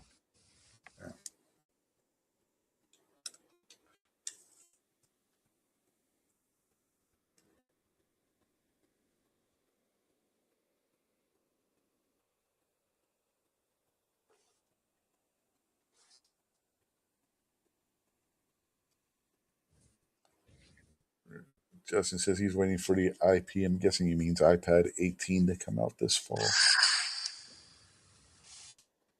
He says the 13 is getting old battery wise. I haven't had a tablet in years. I switched over to using two-in-ones. I like it better than just a tablet. I could use it as a tablet or a laptop, whichever one. No, my tablet makes a nice spare TV for use in here when I want to watch ball games while I'm on the computer. I can do that with my two-in-one, and it's got a stand built into it already. I got a stand for my iPad. Keep on the two-in-one, the keyboard folds over, and it becomes the stand for it. I remember back in the old days, if we wanted a small TV you could carry around, you got those little portable black and whites. Mm-hmm. And they were still huge. Oh yeah, Like, they were would have big. been so cool to have something like I got now, which is a little 10-inch screen that you just fold up and carry it Mm-hmm. like a notebook, Mm-hmm. last for hours. It's like, you Mm-hmm. don't know how good we got it now, I tell you. No, oh, I know about those little portable ones we had. My father bought one before him and my mother got divorced, so we could watch TV in the car. My brother could watch TV in the car. Had like a Literally, 5 inch screen on it. I can carry it in the kitchen and sit it Mhm. there if I'm going to be in there cooking for a while. I've done it before. Thing was Without about going this. into great detail, you can carry it in the bathroom with you if you want to. Yeah, the thing was about the size of a DVD player with a 5 inch screen on it. Tiny ass little screen. It had a carry handle on top of it. Well, we had in the early 80s, and this would have been fairly advanced for its time, but we had this. It was a small TV, like a 5-inch screen, and it was Mm-hmm. built into a clock radio. Mm-hmm. I remember And those. we had that was our kitchen TV basically. We would turn it on. You could, while we were eating breakfast or lunch or whatever, and you could, Mm-hmm. the news would be on. And if you really wanted to, you could squint at the screen and watch them. It's mostly for the sound, but Yeah. That Dad five wanted inch. it so if we were sitting in there Sundays eating, we could still keep track of the ball games and stuff Yeah. like that. The little 5 inch screen was fine in a car. Two kids sitting there watching the TV real close up, and 5 inch screen was fine for that. Kitchen, we had a 10 inch black and white, like what you were talking about. Living room, we had the Keller TV.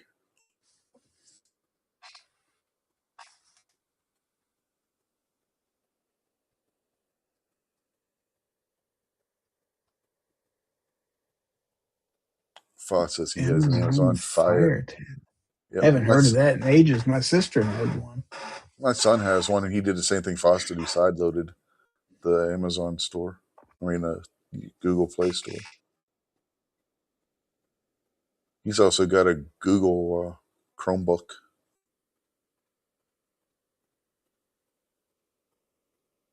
I think he bought himself a new tablet. I don't think he still has the Amazon Fire, but he bought I've himself a had a newer one. Chromebook before. They're all right. Hmm. I'd much rather throw a Linux distro on something that's got a little bit more utility than the Chrome OS, but it's kind of sort of the same difference. Hmm. But if you want to, especially if you got an older piece of equipment or something, you want to, it's got an OS that the manufacturer don't support anymore. Yeah, don't throw them away. Mm-mm. You can easily make something that you can definitely get more Yeah. use out of for a Oh while. yeah. Yeah. You can throw one of the fairly light Linux distros on just about anything that Windows runs on. Well, I put Mint on my old MacBook, which basically was useless because it got Yeah. so many Mac OS updates you couldn't even use it anymore. You get the ARM version of Linux for that. Uh Linux Mint XFCE. It's the very bare bones edition. I mean, but is that for an Mac uses an ARM style processor, doesn't it? No, this had Intel. The old Oh, one yours did. have got an Intel. Okay. Yeah. So it wasn't hard to do at all. And other than a minor hoop you had to jump through to get the network card to work, which just basically had to load a Broadcom adapter, which is already on the when Hmm. you burnt the USB, it was there. You just had to go Yeah. in and load it. Yeah. If you switch to any type of Linux, expect to have to do something to get it to work. Yeah, but if you go on Google, there's so many people who've been down that road Oh that yeah, can I tell you know. exactly what you need to And do. Mint's not one of the real super in-depth Linux distros either. Pretty much everything you need is already built right into it. You don't have to go and set it up everything like you do on some of these Linux distros. I ended up taking something that's literally been sitting in storage for 3 years because it was useless. And now that's my living room. It's on my coffee table. That's my coffee table laptop. So if I want to just sit in there and dink around for a while on the sofa, I can. I don't have to carry anything in there. I've got that right there. Now, do I have portable devices? Yes, I do. But sometimes you don't want to look at stuff on a tiny little phone screen. Right. And sometimes you don't want to haul your laptop from one end of the house to the other. It's like, Hmm. I got this. Why can't I use it? Well, now I can. Yeah, my two-in-one base mostly stays upstairs. I don't take that. That's my bedroom computer basically. And once I loaded Google Chrome on it and got signed into my Chrome, well, it brought over all my bookmarks, all my saved passwords, and everything. It's Hmm. like, oh, this is too sweet. I can do everything now.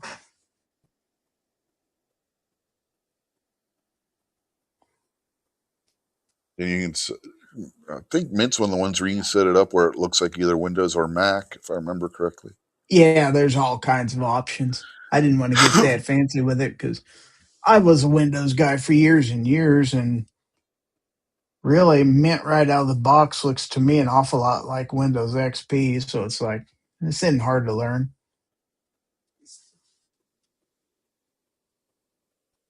Yeah. And to me, it's kind of fun trying something new. It's like, let's try getting some more life Yeah. free from an old piece of equipment that otherwise I would have just put in the Mhm. dumpster. Yeah. Yeah. And nowadays, like I was saying, you get Linux distros that have full GUIs and stuff. Back in the day, where if you were setting up Linux, you had to set that all up by hand. It didn't come with all that. You had to program it to do all that shit. Oh, yeah. And you'd have to go in and run terminal commands Hmm. and everything else. And you still can if you want to get fancy. Yeah, if you want to, you can still deep dive into it and set it up exactly how you want it.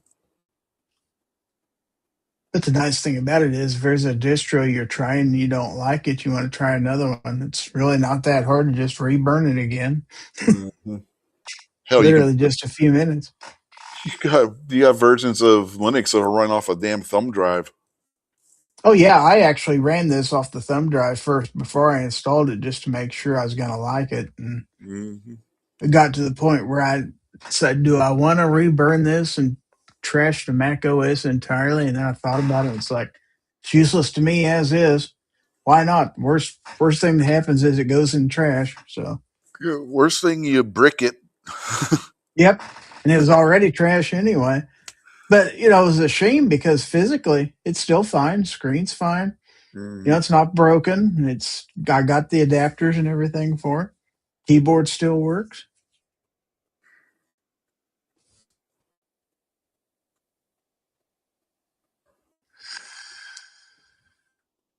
Those old Macs had a nice keyboard on them. That's one thing I really did like about when my daughter had the Mac before her cat ruined it was the keyboard on that thing. Because when my But laptop I died years ago, I had to use hers. I used her MacBook for when I was in school. I did the research for a couple days in here on what distro was best for an old MacBook. I basically told it what kind of equipment I had, and it's like, what have other people gotten to work, and that's what they recommended. Could have went with Ubuntu, which I had a little bit of experience with, but I think Mint is basically a GUI for Ubuntu. I think that's what it runs off of. yeah, just for something with the resources mine had and everything that they recommended this. So it's like, Hmm. well, let's give it a shot and see. Uh, Justin said when him and his brother went from an 8-inch to a 10-inch black and white TV shared in their room, they thought they were the shit. I had a 20-inch black and white in my room. Yeah, I had a 10-inch black and white. And I thought it was cool as hell that I had my own TV in my bedroom. Yeah. My buddy had a 10-inch. He'd come over our house. We went up to my room to play video games on the TV, and he was like, "You got a 20-inch? God damn it!"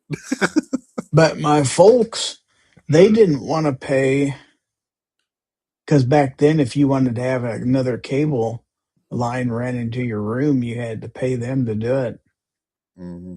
And so I basically just ran two conductor speaker wire because back then your cable just had the adapter and you just took the Hmm. two screws and put in. So I just bridged off that with two pairs of speaker wire, ran it down the edge of the carpet into my room and ran it right back up and put it on mine. And I ran that way for years and years. Worked fine. I took one in the 80s. I took a coaxial splitter, put that, and then ran the cable up to my room that way.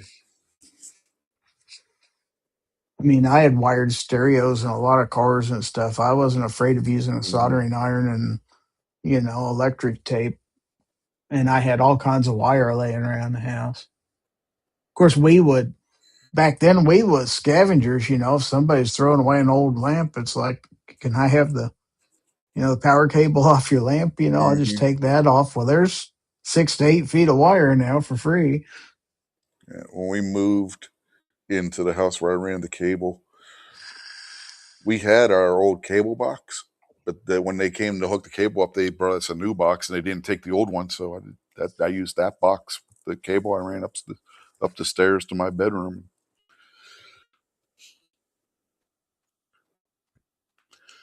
had that hooked up in my room. Yeah, I My was one of brother's those like, people. Go ahead. I was say, my brother was like, "How come you get cable and I don't?" It's like, "Because I know how to do this and you don't." And we only had one other box. He's like, "You son of a!" I was like, "Yeah, go ahead and say that. You'll be calling yourself it too."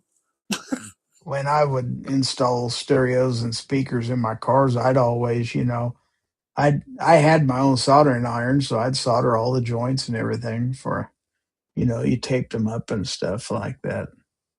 People, why do you go to all that trouble? It's like, because I'm not going to have my wires pull apart and my stereo quit working, going down the road Hmm. like all you guys do, because mine's not going to fall apart. I've got good wire connections. And I'd wire it right to the fuse box like you're supposed to and all that stuff. Of Hmm.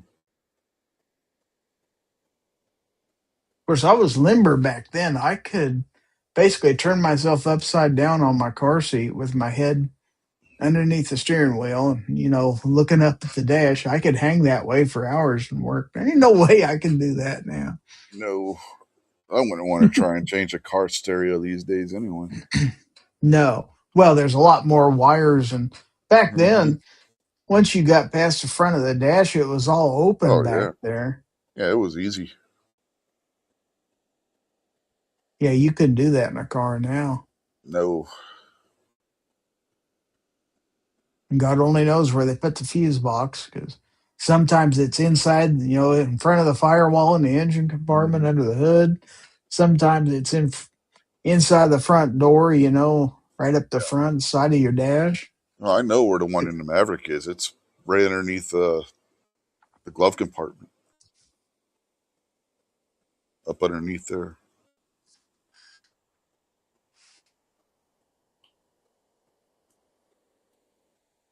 You used to be able to buy a kit where you can install USB chargers into the Maverick because it got that little cubby in the old ones beside the screen that nobody Hmm. nobody can figure out why Ford did this. But there's just like an empty space there. There's nothing in it. But people used to come out with mods and stuff that you could put in there, and one of them was more USB charging ports, and you would just wire it to the fuse box, which was basically right below that area. It was easy to do. I just never got bothered doing it. Now I can't find the damn kits anyway if I wanted to. It used to be all over Amazon.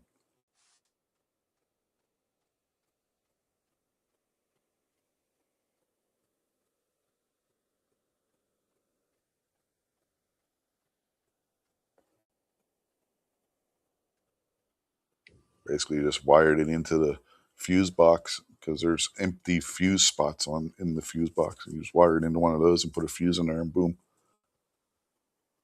you're good to go.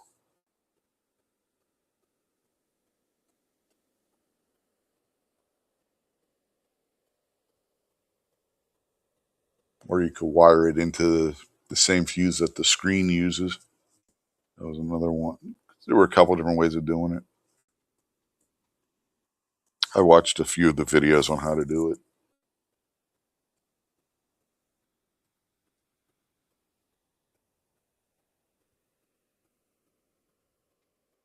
He was like, I don't know if I want you doing that and you mess something up. And so I'm not going to mess anything up and it doesn't void your warranty if I do.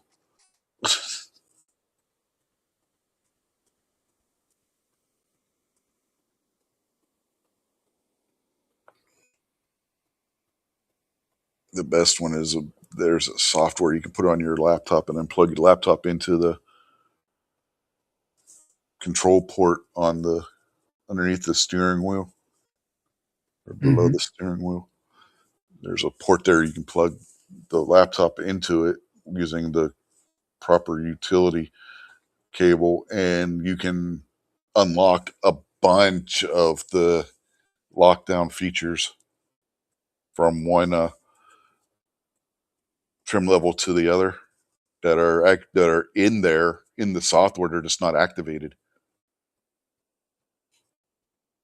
Cool.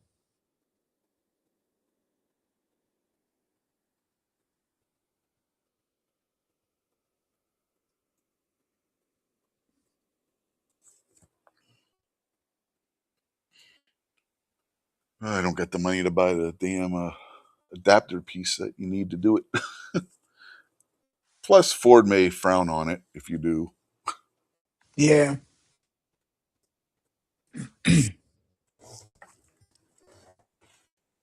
Once it's out of warranty, I might do it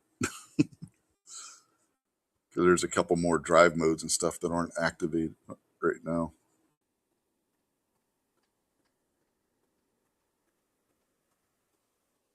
But they're in there. They're in the software. They all have the same exact software.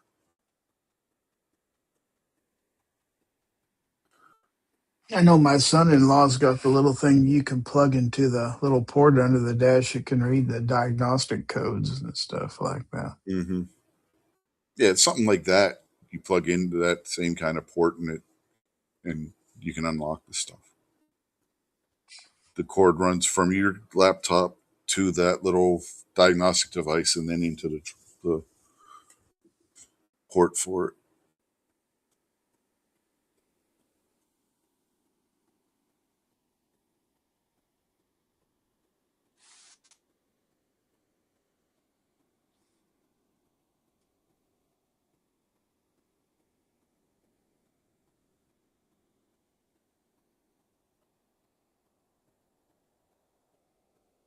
There's all kinds of videos on YouTube for how to do that too.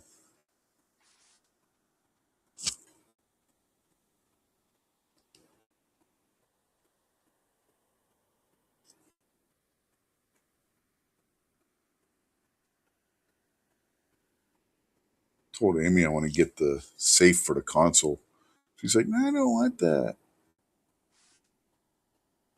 You know, the one like That'd be Obi has. cool. Mm-hmm. They make one for the Maverick.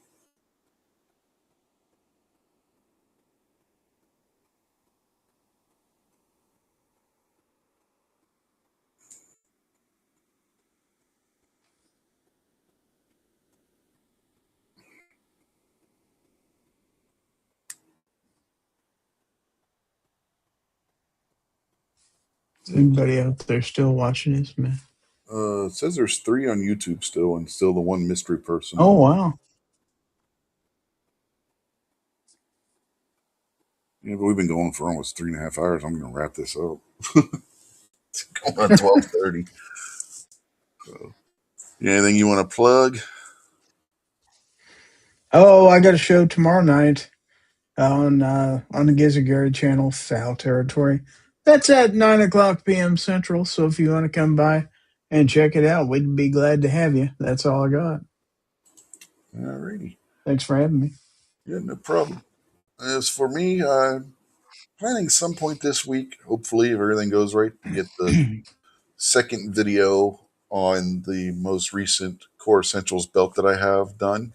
If you haven't seen the first one, it's in the shorts section on the channel.